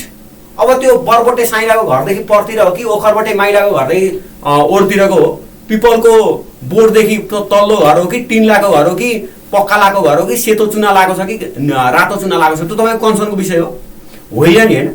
एक्जामिनेसन दिन जानुभएको हो कि, एक्जामिनेसन दिन जाँदाखेरि यस्ता वाह्यात कुराहरू सबै सराउन्डिङ म्यानेजमेन्ट अन्तर्गत पर्छ, इन्भाइरोमेन्ट म्यानेजमेन्ट अन्तर्गत पर्छ। बरु डेस्क हल्लिन्छ भने डेस्कलाई यसो मिलाउनुहोस् होइन। अब पानी छैन भने पानीको व्यवस्थापन गर्नुहोस्, घरबाटै लानुपर्ने हो खासमा। सोसल व्यवस्थापन गर्नुहोस्, वरिपरिको समाज व्यवस्थापन गर्नुहोस् होइन। अब तपाईँ गर्न नसक्ने केही कामहरू छ, जस्तो कि एक्जामिनेसन हल टर्निङमा छ भने तपाईँ गाडीको ट्याट हर्न व्यवस्थापन गर्न सक्नुहुन्न, गाडी नकरान भन्न सक्नुहुन्न के भन्न सक्नुहुन्छ? गाडी कराउँदै जान्छ, काग कराउँदै जान्छ, पिना सुक्दै जान्छ भनेर रणनीतिमा जानु पर्यो। यो मेरो एक्जामिनेसन हो, मैले यो एक्जामिनेसनको लागि मेरो जीवन लगाएको छु, पुरा 5 महिना मेरो जीवन यसमा खर्च भएको छ, म सारा कुरा व्यवस्थापन गरेर आएको छु। अब म यो 3 घण्टा जस्तोसुकै परिस्थितिमा पनि रिसाउँदिनँ, जस्तोसुकै परिस्थितिमा पनि इमोसनल ब्यालेन्स हुन्छ, जस्तोसुकै परिस्थितिमा पनि म संवेगको नियन्त्रण गरेर बस्न सक्छु भनेर चाहिँ त्यो खालको तयारी गरेर पो जानुपर्छ त्यो एक्जामिनेसनमा, हैन? त्यो खालको तयारी भएन भने त एक्जामिनेसन तपाईँ विचलित हुन सक्नुहुन्छ, हैन? यता क्वेसन पनि गाह्रो आएको छ, यता बाटामा कुकुर पनि भुकेको छ, त्यसको त्यो खुट्टा टोक्न जाने होइन क्या। अब यता क्वेसन पनि गाह्रो आएको छ, हर्न पनि बजाएको छ, दुइटै गाह्रो भयो नि तपाईँलाई, हैन? अब व्यवस्थापन चाहिँ कसरी गर्ने हो? हर्न बज्दै जान्छ, त्यो काग कराउँदै जान्छ, पिना सुक्दै जान्छ। क्वेसन गाह्रो आएको त के भयो त, यत्रो पढेको छु, यो कुना काप्चाबाट दिमागको विभिन्न एङ्गलबाट म आन्सर निकालिहाल्छु नि। यस्तो जाबो क्वेसनमा म विचलित हुने हो? म विचलित हुने होइन, मेरा प्रतिस्पर्धीहरू विचलित हुने हो, तिनीहरू चाहिँ फेल हुने हो, म चाहिँ पास हुने हो। त्यो खालको कन्फिडेन्स हुनु पर्यो नि त राइटिङमा तपाईँको। त्यसका लागि चाहिँ तपाईँ परीक्षा हलको वातावरण व्यवस्थापन गर्नुपर्छ क्या। त्यसैले अर्को व्यवस्थापन गर्ने भनेको यहाँले यो समय व्यवस्थापन, टाइम म्यानेजमेन्ट। तपाईलाई पनि 3 घण्टाको समय छ, तपाईको प्रतिस्पर्धीलाई पनि 3 घण्टाको समय छ। प्रतिस्पर्धी फेल हुँदैछ, तपाईँ पास हुँदै हुनुहुन्छ। त्यो प्रतिस्पर्धी फेल हुँदैछ किनकि त्यसले समय व्यवस्थापन गर्न सकेन, तपाईँ पास हुँदै हुनुहुन्छ किनकि तपाईँले प्रपरली समयलाई ह्यान्डलिङ गर्नुभयो, प्रपरली समयलाई ध्यान दिनुभएको छ। मैले अघि भने प्रत्येक तपाईँको एक्जामिनेसन 3 घण्टाको हुँदै होइन। 3 घण्टाको एक्जाम भएको भए त त्यो एउटै क्वेसन 3 घण्टा लेखिदिइहाल्नुहुन्छ यहाँले। फेरि तपाईँको एक्जामिनेसन भनेको 15 मिनटको हो, तपाईँको एक्जामिनेसन 25 मिनटका 30 मिनटका एक्जामिनेसनहरू। प्रत्येक क्वेसन तपाईँका लागि अत्यन्त इक्वल इम्पोर्टेन्ट छ, इक्वल फुटेज छ। इक्वल्ली तपाईँले ध्यान दिन सक्नु भएन भने क्वेसन हरेक क्वेसनमा न्याय गर्न सक्नु भने पास हुँदैन। एक्जामिनेसनमा पास हुनका लागि यहाँले 10 मा 10 क्वेसन नै वा कतिवटा आउँछ यहाँलाई क्वेसन, त्यो जति आउँछ त्यति सबै पास हुनुपर्छ। अदरवाइज यहाँले एक्जामिनेसन हलमा क्वेसनप्रति न्याय गर्न सक्नुहुन्न। क्वेसनप्रति न्याय नगर्दाखेरि तपाईँलाई पेपर चेक गर्ने न्याय गरिदिँदैन। सो टाइम म्यानेजमेन्ट महत्त्वपूर्ण छ। टाइम म्यानेजमेन्ट कसरी गर्ने त भन्दा आफ्नो एउटा घडी एउटा यसो बोकेर हिँड्ने, यो मोबाइल स्मार्ट वाच यी सबै छोडिदिनुहोस्। एउटा पिलिक घडी वा टिकटिके घडी ठ्याक्क छेउमा राख्नुहोस् अनि त्यो घडीलाई पालना गर्नुहोस्, वाच योर वाच है। अनि स्ट्रिक्ट अनुशासनमा बस्नुहोस्, समयको अनुशासनमा बस्नुहोस् र यो क्वेसन म यसरी सक्छु भन्ने कुरा गर्नुहोस्। अब अर्को एउटा कुरा छ यसमा, यो दैवी प्रकोप व्यवस्थापन।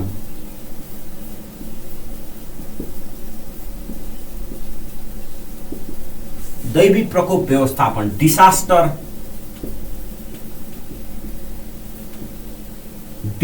म्यानेजमेन्ट है।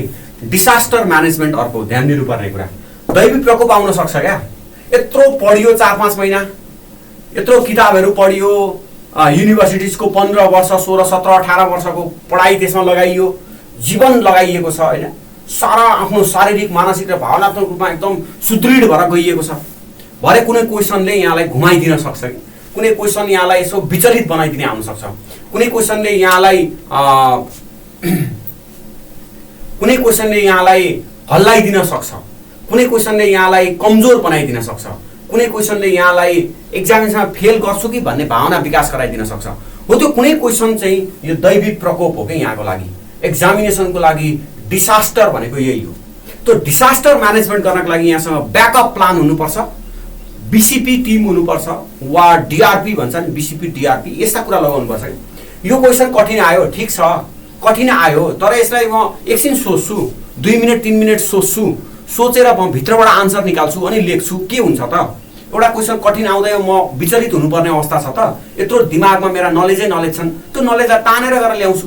हो त्यो खालको बिहेभियर, त्यो खालको पर्सेप्सन चाहिँ यहाँले डेभलप गर्नुपर्छ।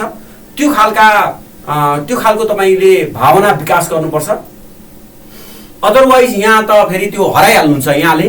त्यो क्वेसन कुनै एउटा क्वेसनले यहाँलाई घुमाउने बित्तिकै अब पुरै टुप्पीमा समाएर घुमाए जस्तो भइहाल्छ। सो दैवी प्रकोप व्यवस्थापन खास ध्यान दिनुपर्छ।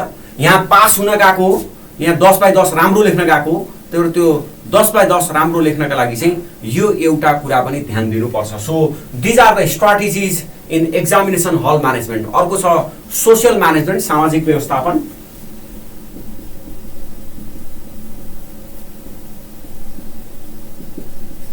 सोसियल म्यानेजमेन्ट एक्जामिनेसन हलको सोसाइटी हुन्छ कि एउटा इन्भाइरोमेन्ट हुन्छ। यो सोसल म्यानेजमेन्टका लागि तपाईँ कम्तीमा हप्ता दिन अगाडि एक्जामिनेसन दिनु, हप्ता दिन अगाडि अझ म्युट हुने बानी त सबभन्दा राम्रो हो। म्युट हुन सक्यो भने त्योभन्दा ठुलो आन्तरिकीकरण केही पनि छैन। मौनतामा जति शक्ति अध्ययनको बेलामा विद्यार्थीलाई कहीँबाट पनि उपलब्ध हुन सक्दैन। विद्यार्थी भनेकै मौन प्राणी हो। मौन बस्नुपर्छ, शान्त बस्नुपर्छ, कम बोल्नुपर्छ र बढी चिन्तन गर्नुपर्छ। एक्जामिनेसन हलमा पनि नजिकैका इष्टमित्रहरू दे आर योर तिनीहरू सबै तिनीहरूको तपाईँको कम्पिटिटर्स हो। तिनीहरूसँग गफ गरिरहनु पर्ने जरुरी छैन। अघि मैले भनिसकेँ, बरबोटे साइला, ओखरबोटे माइला, होइन, पिपलबोटे, अनि त्यो चुनालाको घर, टिनलाको घर, यो तपाईँले सबै जानिरहनु पर्दैन। त्यो सबै कुरा तपाईँ विचार गर्नुभयो भने दिमागको 15 मिनट अगाडि नै यहाँको एक्जाममा यो माइन्डमा पुरै फुल इन्फर्मेसन हुन्छ। अनि त्यो फुल इन्फर्मेसन भएपछि कसरी तपाईँ प्रेजेन्टेसन राम्रो गर्न सक्नुहुन्छ, होइन? ओहो, त्यसो भएर त त्यहाँ रहेछ है, त्यहाँ जाँदाखेरि मलाई यस्तो यस्तो समस्या भएको थियो, त्यहाँ जाँदा यस्तो भएको थियो, यो दिन यसरी हिँडेको थिएँ, खुट्टा दुखेको थियो, यो भएको थियो, जिउ दुखेको थियो, यतातिर ध्यान जान्छ। सो सोसल म्यानेजमेन्टका लागि सबभन्दा ठुलो सुझाव भनेको यहाँलाई मौनता हो। मौनताभन्दा ठुलो अरू कुनै विद्यार्थीको अस्त्र छैन। एपोलाइज, यो अर्कोलाई क्षमा दिने भन्दा ठुलो कुरा अर्को कुनै अस्त्र छैन। यो सबै कुरा चाहिँ यो सामाजिक व्यवस्थापन अन्तर्गत पर्दछ। यो कुराहरू तपाईँले ख्याल गर्नुपर्छ। यो चाहिँ परीक्षा व्यवस्थापन अन्तर्गत पर्दछ। र यति चाहिँ मैले यहाँलाई लेखन सिपमा भन्नुपर्ने कुराहरू यिनै हो। अब यहाँका इस्युजहरूमा यहाँलाई यो मैले भनेका तयारीका रणनीति, लेखन सिपको कुरा र परीक्षा व्यवस्थापनमा केही समस्या छ भने, रियल्ली यदि तपाईँलाई त्यस्तो समस्या लागिरहेको छ भने you may raise the problems. त्यस पछाडि हामी सेकेन्ड खण्डमा यहाँको क्वेसनहरू, केही क्वेसनलाई कसरी लेख्ने भन्नेमा जान्छौँ। So you may display questions, है, you may raise your issues. तपाईँका केही एक्जाम यी मैले भनेका कुराहरूमा रिजर्भेसन छन् भने पनि यु मे पुट योर रिजर्भेसन्स। अनि केही कमेन्ट्सहरू छ भने you may put your comments. So यति कुराहरू चाहिँ यहाँले एक्जामिनेसनमा विचार गर्नुपर्छ। यो 6औं तहको एक्जामिनेसनमा पनि यति कुरा विचार गर्नुपर्छ, 4थो तहले पनि विचार गर्नुपर्छ, 5औं तहले पनि विचार गर्नुपर्छ। तह जुनसुकै होस्, तर यो सबै कुरा विचार गर्नुपर्छ। ल अब म सेकेन्ड पार्टतिर जान्छु। पहिला यो सबै मेटाउँछु।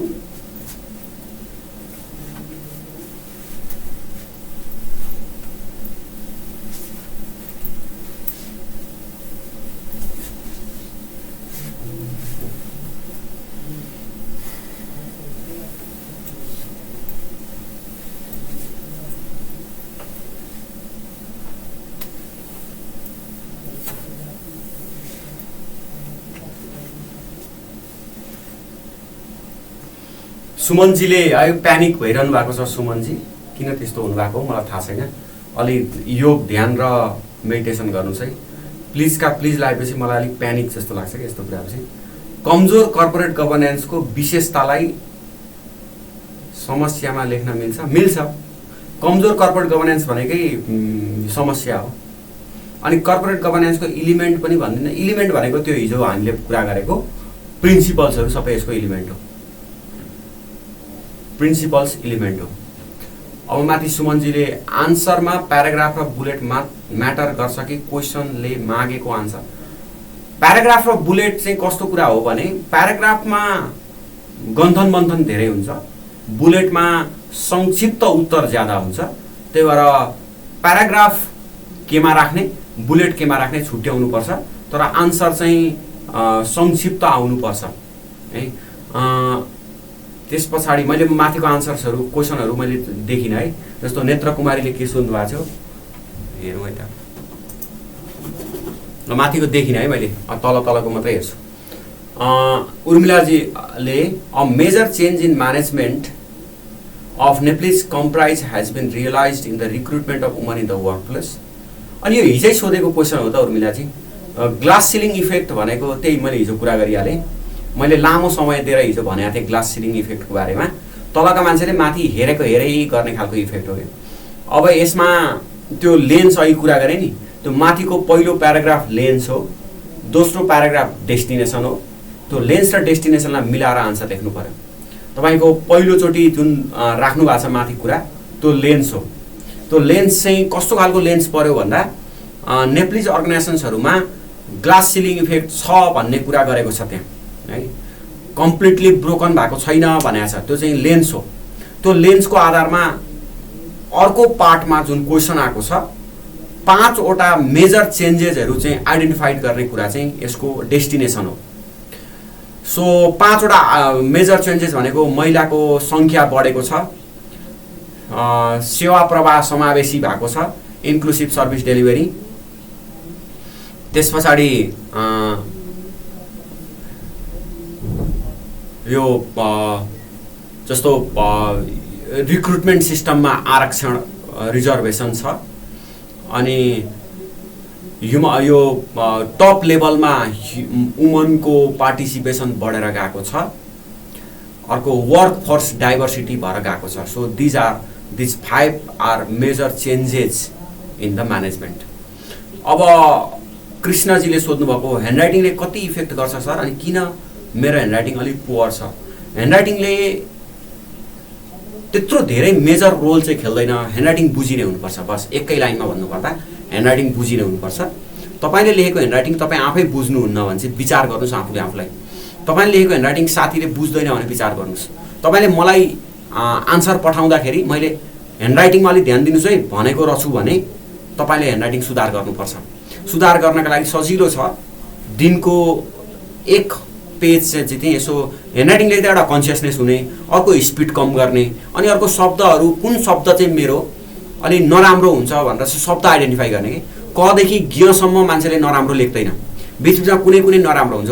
कसैले त बिगार्छ, कसैले र बिगार्छ, कसैले क बिगार्छ, कसैले ख बिगार्छ, यस्तो कुनै कसैले स बिगार्छ, एउटा शब्द बिग्रिन्छ क्या।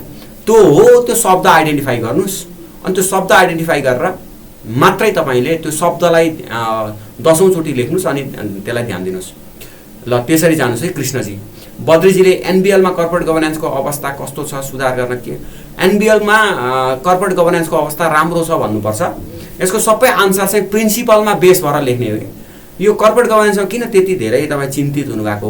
कर्पोरेट गभर्नेन्सको सिद्धान्त एकातिर राख्नुहोस्, त्यो सिद्धान्त कतिको पालना भएको छ त्यही अनुसार लेख्नुहोस्, भइहाल्यो। अब पार्वताजीले सर कहिले काहीँ सर्ट क्वेसनमा धेरै आउँछ, लङ क्वेसनमा थोरै आउँछ?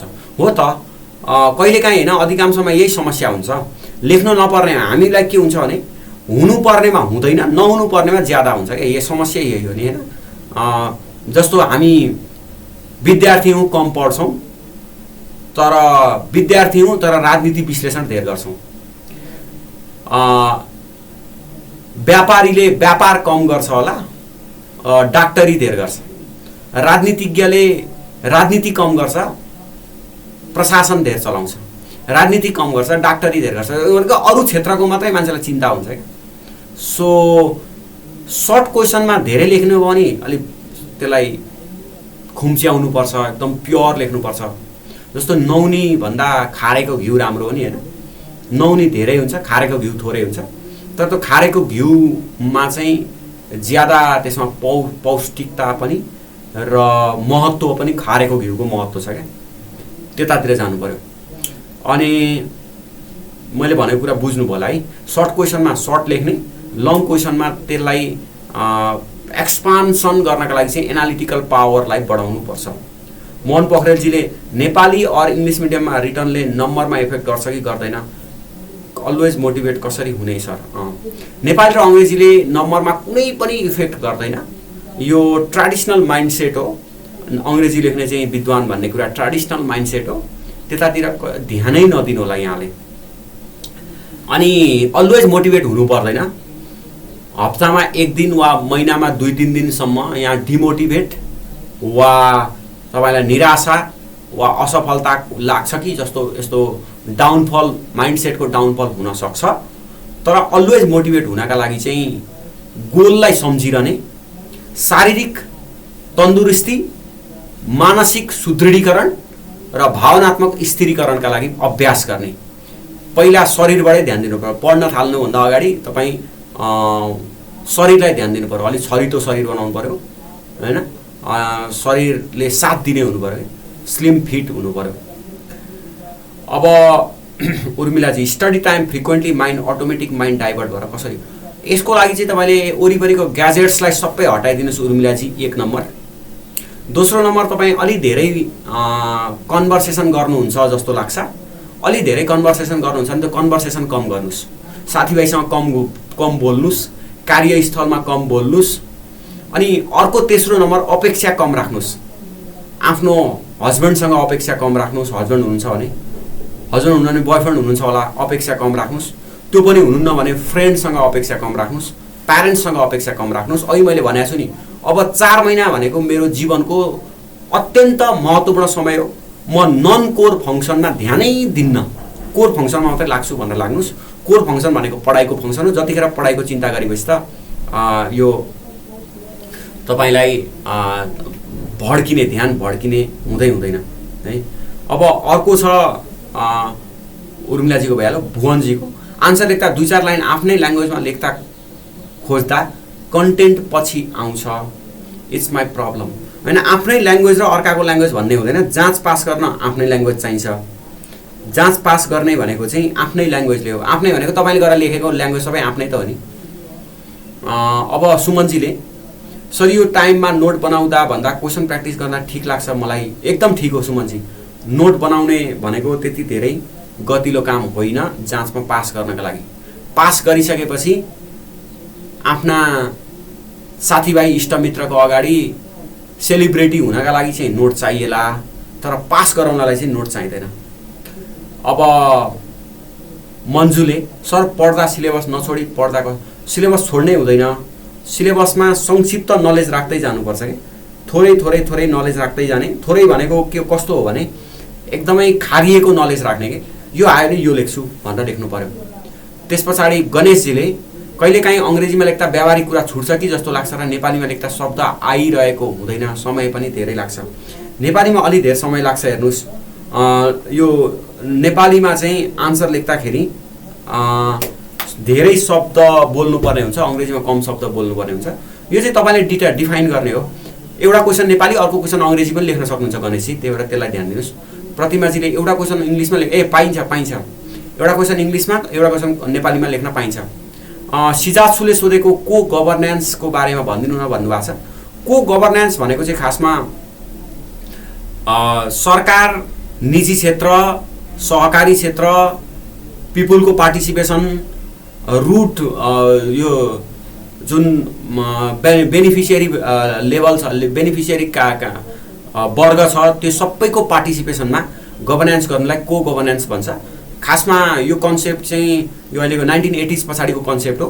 गभर्नेन्समा NGO, INGO, private sector, cooperative sector र यो सरकार सबै मिलेर काम गर्ने र अधिकारहरू तल्लो तहसम्म डिसेन्ट्रलाइज गर्ने वा फेडरलिजममा जाने वा पार्टिसिपेटिभ गभर्मेन्टलाई हामी को गभर्नेन्सको कन्सेप्ट भन्छौँ। यो हाम्रो सिलेबसमा छैन सिजासुजी, यो त निजामतीको सिलेबसमा चाहिँ छ। राधाजीले, सर एउटा क्वेसनमा इङ्ग्लिस र अर्को क्वेसनमा नेपाली लेख्दा हुन्छ? एकदम मजाले हुन्छ। मिडियम केही लेख्नै पर्दैन, त्यो कसले हेर्छ र? त्यो तपाईँले सिग्नेचर गरेको पेपर कसले हेर्छ अनि आन्सर कसले हेर्छ, त्यो दुईटाको बिचमा ध्यानै हुँदैन। त्यो त्यस्ता कुरा मतलब राख्दैन। रोमन लेखिदिनु नि त्यो मिडियममा। रश्मि, सर नोट इङ्ग्लिसमा प्रोभाइड गर्दैछु है? हुन्छ रश्मिजी, इङ्ग्लिसमा नोट प्रोभाइड गर्छु। Manju, it's my personal problem. आजभोलि नोट बनाउँदै दिन जान्छ, एउटा टपिक खोज्दा बनाउँदा ठिक्क हुन्छ। नोट बनाउँदा अलिक संक्षिप्त नोट बनाउनु मन्जुजी। अब तपाईँको यो प्रब्लम नभएर कुनै दिन स्ट्रेन्थ पनि बन्न सक्छ। यसरी तपाईँले नोट बनाउँदै जानुभयो भने एक्जामिनेसन त 3-4 महिना पछाडि हुन्छ। त्यो 3-4 महिना पछाडि हुँदाखेरि 1 महिनाभित्रमा नोट तयार भयो भने त त्यस पछाडि तपाईँको विपन भयो नि त, स्ट्रेन्थ भयो नि त। तर त्यो नोटको क्वालिटी कस्तो छ त्यो चाहिँ ध्यान दिनु होला। शर्मिलाजीले, सर स्ट्याटिस्टिक्स पढेको अलिक कन्सेप्ट क्लियर भएन, एक्जाममा कस्तो क्वेसनमा डिल कसरी गर्ने यो आइडिया पनि भने भएन, नोट नि पाइएन, हजुरलाई 1-2 दिनको टाइम मिला। यस्तो छ शर्मिला, मैले स्ट्याटिस्टिक्सको नोट दिन सक्छु यहाँलाई, नोट चाहिँ म प्रोभाइड गरौँला। जाँचमा थियोरिटिकल क्वेसन मात्रै आउँछ, न्युमेरिकल एउटा पनि आउँदैन, ढुक्क हुनुहोस्। मैले स्ट्याटिस्टिक्सको हेर्दाखेरि म क्वेसन चाहिँ तपाईँलाई बनाएर दिउँला है, क्वेसनहरू चाहिँ दिउँला। तर अब क्लास नै तपाईँको अस्ति धेरैवटा क्लास भएको छ स्ट्याटिस्टिक्सको, मैले हेरेँ क्लासहरू, जहाँ तपाईँलाई काम दिने क्लास चाहिँ कम्ती देखेँ, तर क्लास चाहिँ धेरै देखेको छु मैले। त्यही भएर अब फेरि त्यो क्लास गर्न चाहिँ उपयुक्त छैन, केही क्वेसन आन्सरहरूमा जाउँला नि त है। मैले अहिले सिलेबस हेरिनँ, सिलेबस हेरेपछि म स्ट्याटिस्टिक्सबाट के इम्पोर्टेन्ट रहेछ अनि म नोट पनि यहाँलाई प्रोभाइड गरौँला। कृष्णजी, प्रिपरेसन विथ ब्याङ्किङ जबमा कसरी गर्ने सर, अलि आइडिया दिनु न। कृष्णजी कस्तो हुन्छ भने, जस्तो मैले पनि निजामती तयारी चाहिँ नेपाल ब्याङ्कमा हुँदा नै गरेको थिएँ। अब यहीँ मध्ये कोही एकजना भाइ हुनुहुन्छ, म जुन शाखामा काम गरेको थिएँ त्यहाँ कामको चाप बढी हुँदै पनि निजामती तयारी गरेको थिएँ। त्यो भनेको कस्तो हो भने, यो चाहिँ आफ्नो गल्तीहरू छुपाउनका लागि अरूलाई दोष दिने प्रवृत्ति हुन्छ कि मान्छेको। जस्तो मेरो लास्ट इयर यो भएर म फेल भएँ, यो वर्ष म यो भएर फेल भएँ, यस्तो हुन्छ कि। म ब्याङ्कमा हुँदा चाहिँ के गर्थेँ भने डे अल्टरनेटिभ गरेर पढ्थेँ। जम्मी कम्पिटिटिभ एक्जाममा दिनको 5 घन्टा पढ्नुपर्ने हो। 5 घन्टाको पढाइ क्वालिटीको हुनुपर्छ है। 5 घन्टाको पढाइ क्वालिटीको भयो र 5 महिना 4 महिना पढ्नुभयो भने म दावाका साथ भन्छु कुनै पनि कम्पिटिटिभ एक्जाम यहाँले फेल गर्नुहुन्न। तर मैले अघि भनेका त्यो 3वटा स्टेजका रणनीति यहाँले पालना गर्नुपर्छ। तपाईलाई म ग्यारेन्टी नै दिन्छु कुनै पनि एक्जाम यहाँले फेल गर्नुहुन्न। सो त्यो 5 घन्टा कतिखेर निकाल्ने भन्ने कुरा हो क्या। जस्तो गृहिणी हुनुहुन्छ, बच्चाहरू छ भने बच्चा सुतेको बेला 1 घन्टा त बच्चा सुत्ला, 1 घन्टा त्यहाँ निस्कियो। बेलुका बच्चा चाँडै सुत्ला, 8 बजी 9 बजी बच्चालाई सुताइएला, त्यस पछाडि तपाईँ 12 बजीसम्म पढ्दै भयो होइन। कोहीको बिहान बच्चा चाँडै उठ्छ भने बेलुका पढ्ने, बिहान चाँडो ढिलोसम्म सुत्छ भने बिहान पढ्ने। सो समय यहाँ आएको हो क्या, कसरी यसलाई उपयोग गर्नुहुन्छ कि दुरुपयोग गर्नुहुन्छ भन्ने कुरा। अब बच्चा उठेको बेलामा, बच्चा सुतेको बेलामा आफू मोबाइलतिर लाग्ने, बच्चा उठेको बेला पढ्न देन भन्ने, अनि यो त गनगन बाहेक अरू केही भएन नि त। गनगन ल्याङ र अरूलाई दोष थुपर्ने चाहिँ युवा अवस्थामा चाहिँ एटलिस्ट नगर्नु न त, बुढेसकालमा गर्दा हुन्छ क्या। बुढेसकालमा पछि मिश्री र काजु चबाउँदै मक्याङ गरेर चाहिँ अनि छोराबुहारीले हेरेनन् भनेर पछि भने हुन्छ क्या। छोरीले मलाई हेरिन, भएन भनेर चाहिँ गनगन पछि गरे हुन्छ क्या। अहिलेको उमेर भनेको चाहिँ ड्यासिङ उमेर हो क्या। अहिलेको उमेर भनेको चाहिँ के चाहिँ गर्न सक्दिनँ मैले भन्ने उमेर हो। बच्चा छ, बच्चालाई म्यानेज गर्ने, त्यसलाई सुताको बेला पढ्ने, तपाईँको बोयफ्रेन्डले दुःख दियो, गर्लफ्रेन्डले दुःख दियो, ब्रेकअप गरिदिने, श्रीमान श्रीमतीले दुःख दियो, त्यसलाई केही समयका लागि चाहिँ तँलाई म डिस्टर्ब नगरे मलाई भनेर चाहिँ भनिदिने, स्पष्ट कुरा राखिदिने क्या। प्रोपर कम्युनिकेसन गरेर भने त हरेक समस्याको समाधान निस्किन्छ नि त। सो के गर्न सकिँदैन जस्तो लाग्छ क्या मलाई। त्यो सबै कुरा म्यानेज गर्न सकिन्छ खासमा। अब कसले सोध्नु भएको थियो मलाई, जब होल्डर भन्दै हुन्छ, कृष्णजीले सोध्नु भएको। सो यस्ता कुरा हो, यो वायात कुराहरू हो कृष्णजी। जब गर्दैछु भनेर चाहिँ अनि मलाई एनआइसी एसियाले 9 बजीसम्म पेलायो भने 9 बजी पछाडि घरमा आएर चाहिँ तँ पेल्ली न, गर्न सकिहाल्छस् नि होइन। दिउँसो चिन्तन गर, बेलुका पढ। मैले तपाईँलाई भनेको होइन फेरि कृष्णजी, मैले आफूलाई भनेको। दिउँसो चिन्तन गर, बेलुका पढ, सकिन्छ नि त। सो यस्ता कुराहरूलाई ध्यान दिनुपर्छ। सो म्यानेजमेन्ट तपाईँको पार्ट हो, मोटिभेसन तपाईँको पार्ट हो, तर गर्न नसकिने कुरा चाहिँ केही पनि छैन है जीवनमा। ठिक छ, ल आफ्नो प्लान बनाउनु न। शान्ता चम्ला गाईले 5 मार्क्सको क्वेसनको लागि कसरी डिल गर्नुपर्छ केही idea.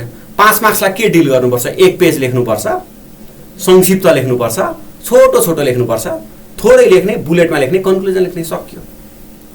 Explain the interrelationship between leader and manager. Leader र म्यानेजरको बिचको इन्टर रिलेसनसिप लेख्दाखेरि यसरी प्रस्तुतिकरण गर्नु पर्यो क्या। 5 नम्बरमा यो आउँछ भने नेतृत्व र व्यवस्थापनको बिचको अन्तर सम्बन्ध देखाए बमोजिम प्रस्तुत गरेको छु। नेतृत्वसँग मानव सम्बन्ध कस्तो हुन्छ, नेतृत्व व्यवस्थापनसँग कार्यप्रतिको चिन्ता हुन्छ। यिनीहरू कार्य केन्द्रित र मानव केन्द्रित हुन्छन्। यसरी प्रस्तुतिकरण गर्दै जाने क्या। उर्मिलाजी के भन्नुहुन्छ? नेपाली मिडियममा आन्सर गर्दा इङ्ग्लिस वर्डहरू मिक्स, एकदमै थोरै मिक्स गर्ने हो उर्मिलाजी। मिक्स गर्दै नगर्दा राम्रो, गर्नु भने थोरै गर्नुहोस्। Baburam ji, sir again give idea for strategic plan. Again give idea for यो ठिक छ। बाबुरामजी नेपाली मिडियमको होला है, चम्चा ल्याउनु। स्ट्राटेजिक प्लानको आइडिया भनेकै अब स्ट्राटेजिक प्लानको संरचनामा तपाईको एनालिसिसलाई लगेर पुट गर्ने हो। एनालिसिस नगरिकन मैले सिकाउने यहाँलाई संरचना हो। त्यो संरचनामा अभ्यास तपाईले गर्नुपर्छ। अभ्यास गरेर मलाई कुनै कुनै आन्सर लेखेर देखाउनु भयो भने पनि म हेर्दिन्छु। तर अब स्ट्राटेजिक प्लान नै फेरि मैले यहाँले पढाउनु पर्छ जस्तो लाग्दैन। जीवनजीले स्ट्राटेजिक क्लास लिन्नी हुन्न सर, हजुरलाई केही आइडिया छैन? हैन, स्ट्याटिस्टिक्सको क्लास मैले सहायकलाई त पढाउँछु, पढाइसकेको छु, अफिसरलाई पनि पढाइसकेको छु। स्ट्याटिस्टिक्स मलाई पढाउन समस्या हैन कि यहाँहरुको क्लास भइसकेको छ, फेरि 20औं 25औं क्लास भएको छ, त्यही भएर मैले स्ट्याटिस्टिक्स यहाँलाई पढाउँदिन। तर स्ट्याटिस्टिक्समा केही इम्पोर्टेन्ट क्वेशनहरु छ भने भनिदिन्छु। अर्गनाइजेसनल डेभलपमेन्ट इन्टरभेन्सनलाई अलिक क्लियर गर्न। अर्गनाइजेसनल डेभलपमेन्ट इन्टरभेन्सन अब दिनेश यसमा क्लियर हुनुपर्ने के छ? पहिला अर्गनाइजेसनल डेभलपमेन्ट भनेको के हो भन्दाखेरि स्ट्रक्चरल डेभलपमेन्ट हो, रिसोर्सेसको डेभलपमेन्ट हो, गोल अनुसार त्यसको अर्गनाइजेसनको सबै मेन्टेनेन्स हो। त्यसका लागि इन्टरभेन्सन के छ? ह्युमन रिसोर्सेसले इन्टरभेन्सन गरेको छ, अनि फाइनान्शियल रिसोर्सेसको इन्टरभेन्सन छ, लिडरशिप नै पारदर्शी छैन होला हैन, अनि नेतृत्वको कमिटमेन्ट, हाई लेभल कमिटमेन्ट राम्रो छैन होला। यही इन्टरभेन्सनलाई ध्यान दिनु पर्यो है दिनेशजी। आन्सर सबै तपाईकै दिमागमा छ, यसो खोज्नु न कुना काप्चाबाट। सर नेपाली बुक कहिले आउँछ? यो बुकको चाहिँ मलाई थाहा छैन बाबुरामजी, बुक खासमा चाहिँदैन पनि तपाईले प्रत्येक टपिकमा यसो आइडिया बनाएर एउटा संक्षिप्त नोट तयार गर्नु, अरु कसैका बुकमा भर नपर्नु। यो किताब पढेर पास हुँदैन के कम्पिटिटिभ एक्जाममा।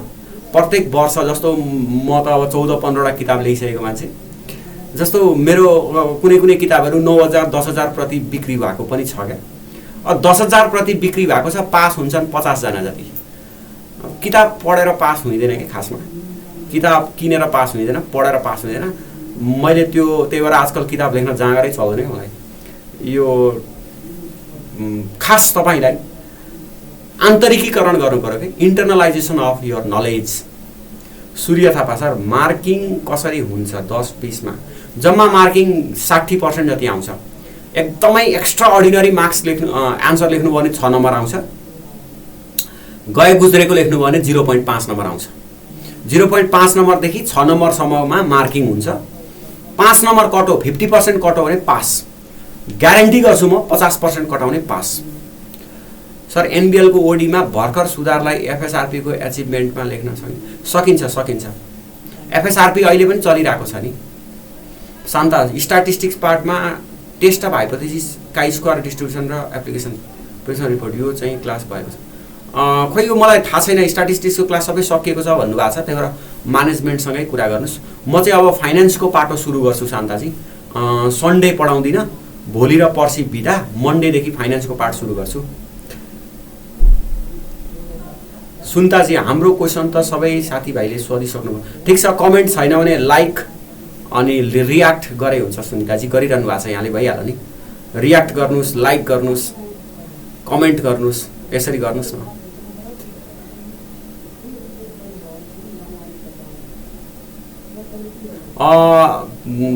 सेक्सन अफसरको तयारी गर्दाखेरि मैले 70 सालमा प्रिपरेसन गरे हो मोहनजी। त्यतिखेर म डे अल्टरनेटिभ गरेर पढ्थेँ कि, आज 2 बजीसम्म पढ्थेँ, अनि भोलिपल्ट 12 बजीसम्म सुतेर फेरि अनि बिहान 6-7 बजीसम्म पढ्थेँ कि। म जताबाट पनि राति 5 घण्टा पढ्थेँ मोहनजी, 5-6 घण्टा जताबाट पनि राति पढ्थेँ। तर त्यो जतिखेर पढ्थेँ त्यतिखेर मेरा डिभाइस, मेरा डिस्टर्बेन्सेस, यो सबै कुरा 2-4 मिटर डिस्टेन्समै हुन्थे कि। जतिन्जेल 5 घण्टा पढेको हुन्छ, त्यो 5 घण्टा चाहिँ राम्रो पढ्नुपर्छ, पास भइहालिन्छ कि। पास गर्न एकदम सजिलो छ, फेल गर्न गाह्रो छ कि खासमा कम्पिटिटिभ एक्जामहरू। शर्मिलाजी के सोध्नुहुन्छ? एनबीएलमा कुन on site job training is more effective? अब कुनै एउटा लेखिदिनु न शर्मिलाजी, तपाईँलाई थ्योरी आएको छ कि छैन, थ्योरीलाई त्यहाँ जोड्न जान्दछ कि जान्दैन भनेर सोधेको क्वेसन हो। सो राखिदिनु न एउटा कोचिङ मेथड राख्दै पनि भयो हैन। सुमनजी सर स्टार्टको फुल सिलेबस त भएन। खोइ यो स्टार्टको बारेमा अब मलाई थाहा छैन। शर्मिलाजी सर 1 विक एउटा क्वेसन हेरिदिनु सर, मैले मिल्छ भने 1 विक एउटा क्वेसन हेरिदिनु भनेको के बुझिनँ मैले। तपाईको एउटा क्वेसनको आन्सर म हेरिदिन्छु। एउटा क्वेसनको आन्सर, मलाई धेरै क्वेसनको आन्सर लेखेर नपठाउनु हेर्नु। मैले धेरै क्वेसनको आन्सर तपाईले मलाई जिद्दी गरेर पठाउनु भने दुईटा हुन्छ। एउटा म रिसाउन सक्छु, अर्को चाहिँ मैले एउटा क्वेसन राम्रो हेर्दै र अरु क्वेसन चाहिँ हावातालमा हेर्दिन सक्छु। अथवा हावातालमा हेर्नुभन्दा नपठाउनु राम्रो। एउटा पठाउनुहोस्, क्वालिटीको हेरेर म कमेन्ट गरिदिन्छु। अब को कति पानीमा छ भन्ने कुरा म एउटै क्वेसनबाट थाहा पाउँछु। Who is in how much water we know भन्छ अङ्ग्रेजीमा, त्यो जस्ट किडिङ। को कति पानीमा छ भन्ने कुरा म एउटै क्वेसनबाट थाहा पाउँछु। त्यो क्वेसन चाहिँ तपाईँले राम्रोसँग लेख्नुपर्छ। अब पिङ्कीजीले आइडिया त आउँछ नि सर, बुकबाट गुगल नि इङ्ग्लिसमै हुन्छ। हुन्छ, आइडिया आउँछ भने प्रेजेन्टेसन गर्ने त हो। अर्जुनजीले सर एउटा स्ट्राटेजिक प्लानिङ हजुरले बनाइदिनु भएमा हुन्थ्यो हामीलाई सजिलो। हुन्छ अर्जुनजी, अब एउटा स्ट्राटेजिक प्लानिङ त बनाइदिउँला होइन, अस्ति पनि बनाएकै छ। तपाईँले बनाएर मलाई देखाउनु भने चाहिँ धेरै राम्रो हो। मदन माझीले रियाक्ट गर्नुभयो, लभ रियाक्ट। मदनजी धन्यवाद। Rajan ji thank you very much sir, powerful and motivational speech. अब यो एकदम यो लेखनका कुरा, पढाइका कुरा चाहिँ मेरो भित्रबाट निस्किने कुराहरू हो। मलाई खास आजकल रुचिको क्षेत्र नै अध्ययन भएको छ। पढ्न यति मजाको विषय रहेछ। हुन त मैले 8-10 वर्ष 10-12 वर्षदेखि त्यो कुरा प्रत्याभूति त गरिरहेको छु। मास्टर्सदेखि मैले अरूले मास्टर्स पढाएपछि पढाइ कम्ती गर्दै जान्छन्, मेरो चाहिँ मास्टर्स पछाडि पढाइ अत्यन्त बढ्दै गएको छ। त्यो एउटा मलाई एकदम स्ट्रेन्थ लाग्छ। हुन त मेरो एमबिए पनि राम्रै ग्रेडमा ल्याएको छु मैले, युनिभर्सिटी टप नै गरेको थिएँ एमबिएमा। त्यसबाट नेपाल ब्याङ्क आएँ, निजामती आएँ। यो त जागिरको एउटा परिवेश मात्रै भयो, तर जागिर र पढाइ फरक विषय हो। जागिर खाएपछि पढाइ छोड्नुपर्छ भन्ने होइन।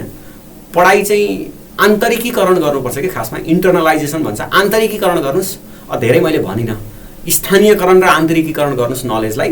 यति मजा आउँछ कि त्यो नलेजमै अध्ययनमै तपाईँ हराउनु भयो भने त्योभन्दा रमाइलो विषय केही छैन। पोटेन्सियल क्वेसन सेट प्रोभाइड गरिदिनु सर। हुन्छ, पोटेन्सियल क्वेसनहरू चाहिँ म बनाएर पठाइदिउँला। एडिबिएलको क्वेसन बाँकी छ। एडिबिएलको क्वेसन त सुन्ताजी हामी सेकेन्ड क्लासमा छौँ नि त। अब 7 बजीदेखिको क्लास त हाम्रो एडिबिएलको हो नि त। त्यही भएर 7 बजीदेखिको क्लासमा राख्नु न एडिबिएलको क्वेसन त। ल अब हामी क्लास यहीँ अन्त्य गर्छौँ। यहाँलाई केही कुरा अझै जिज्ञासा छ भने मलाई सोधे हुन्छ। अदरवाइज लेखन र अध्ययनका लागि चाहिँ यति कुरा यहाँले ध्यान दिनुहोला। आजको क्लास हामी यहीँ अन्त्य गर्छौँ। यहाँको दिन शुभ रहोस्, यहाँको अध्ययन सुखमय होस्, यहाँको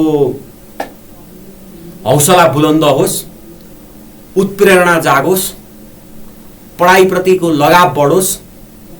कोर र नन कोर फङ्सनलाई छुट्याउनुहोस्। नन कोर फङ्सनहरू ट्याउँ ट्याउँ गरिरहन्छन्, त्यो ट्याउँ ट्याउँ गरिरहन्छन्, छोडिदिनुहोस् तिनीहरूलाई। ड्याम केयर, मिसनमा लाग्नुहोस्। मिसनमा तपाईँको मिसन भनेको एक्जामिनेसनमा अध्ययन र पास हो। अनि अर्को एउटा ध्यान दिनुपर्ने कुरा भनेको यो ल्याङल्याङ तरिकाले जीवन नबिताउनुहोस् क्या। योचोटि पनि फर्म भराएको छ, एक्जाम पढाएको छ, पास हुन्छु, पास हुने भनेको छ, अनि फेरि अर्कोचोटि पनि फर्म भर्नु परेको छ, फेल भएको छ है।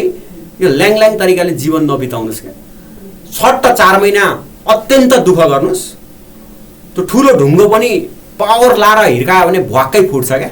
ट्वाक्क ट्वाक्क ट्वाक्क पार भने वर्षभरिसम्म त्यो फुट्दैन। सो पावर लाएर एकदम फुल मसलका साथ भक्कै हान्नुहोस्, पास गर्नुहोस्। एक्जामिनेसनमा फुली फोड दिनुहोस्, पास गर्नुहोस्। त्यसरी अरू जीवनका अरू पर्सनल इन्सिडेन्टहरू छ।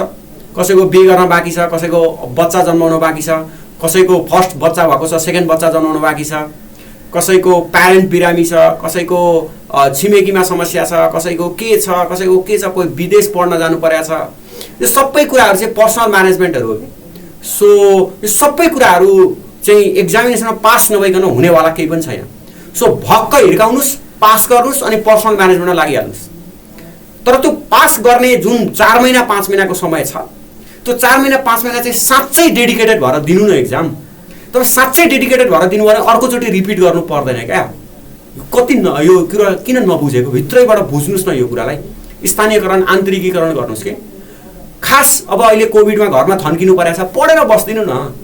खास तपाईँले रणनीतिका साथ पढ्नुभयो, अघि मैले भनेका 3 चरणका रणनीति तयार गर्नुभयो भने त पास भइहालिन्छ।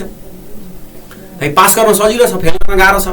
सो पास भइहाल्ने कुरालाई किन नदुखेको कपाल डोरी बाँधेर दुखाउनुहुन्छ, यो कुरा ध्यान दिनुहोस्।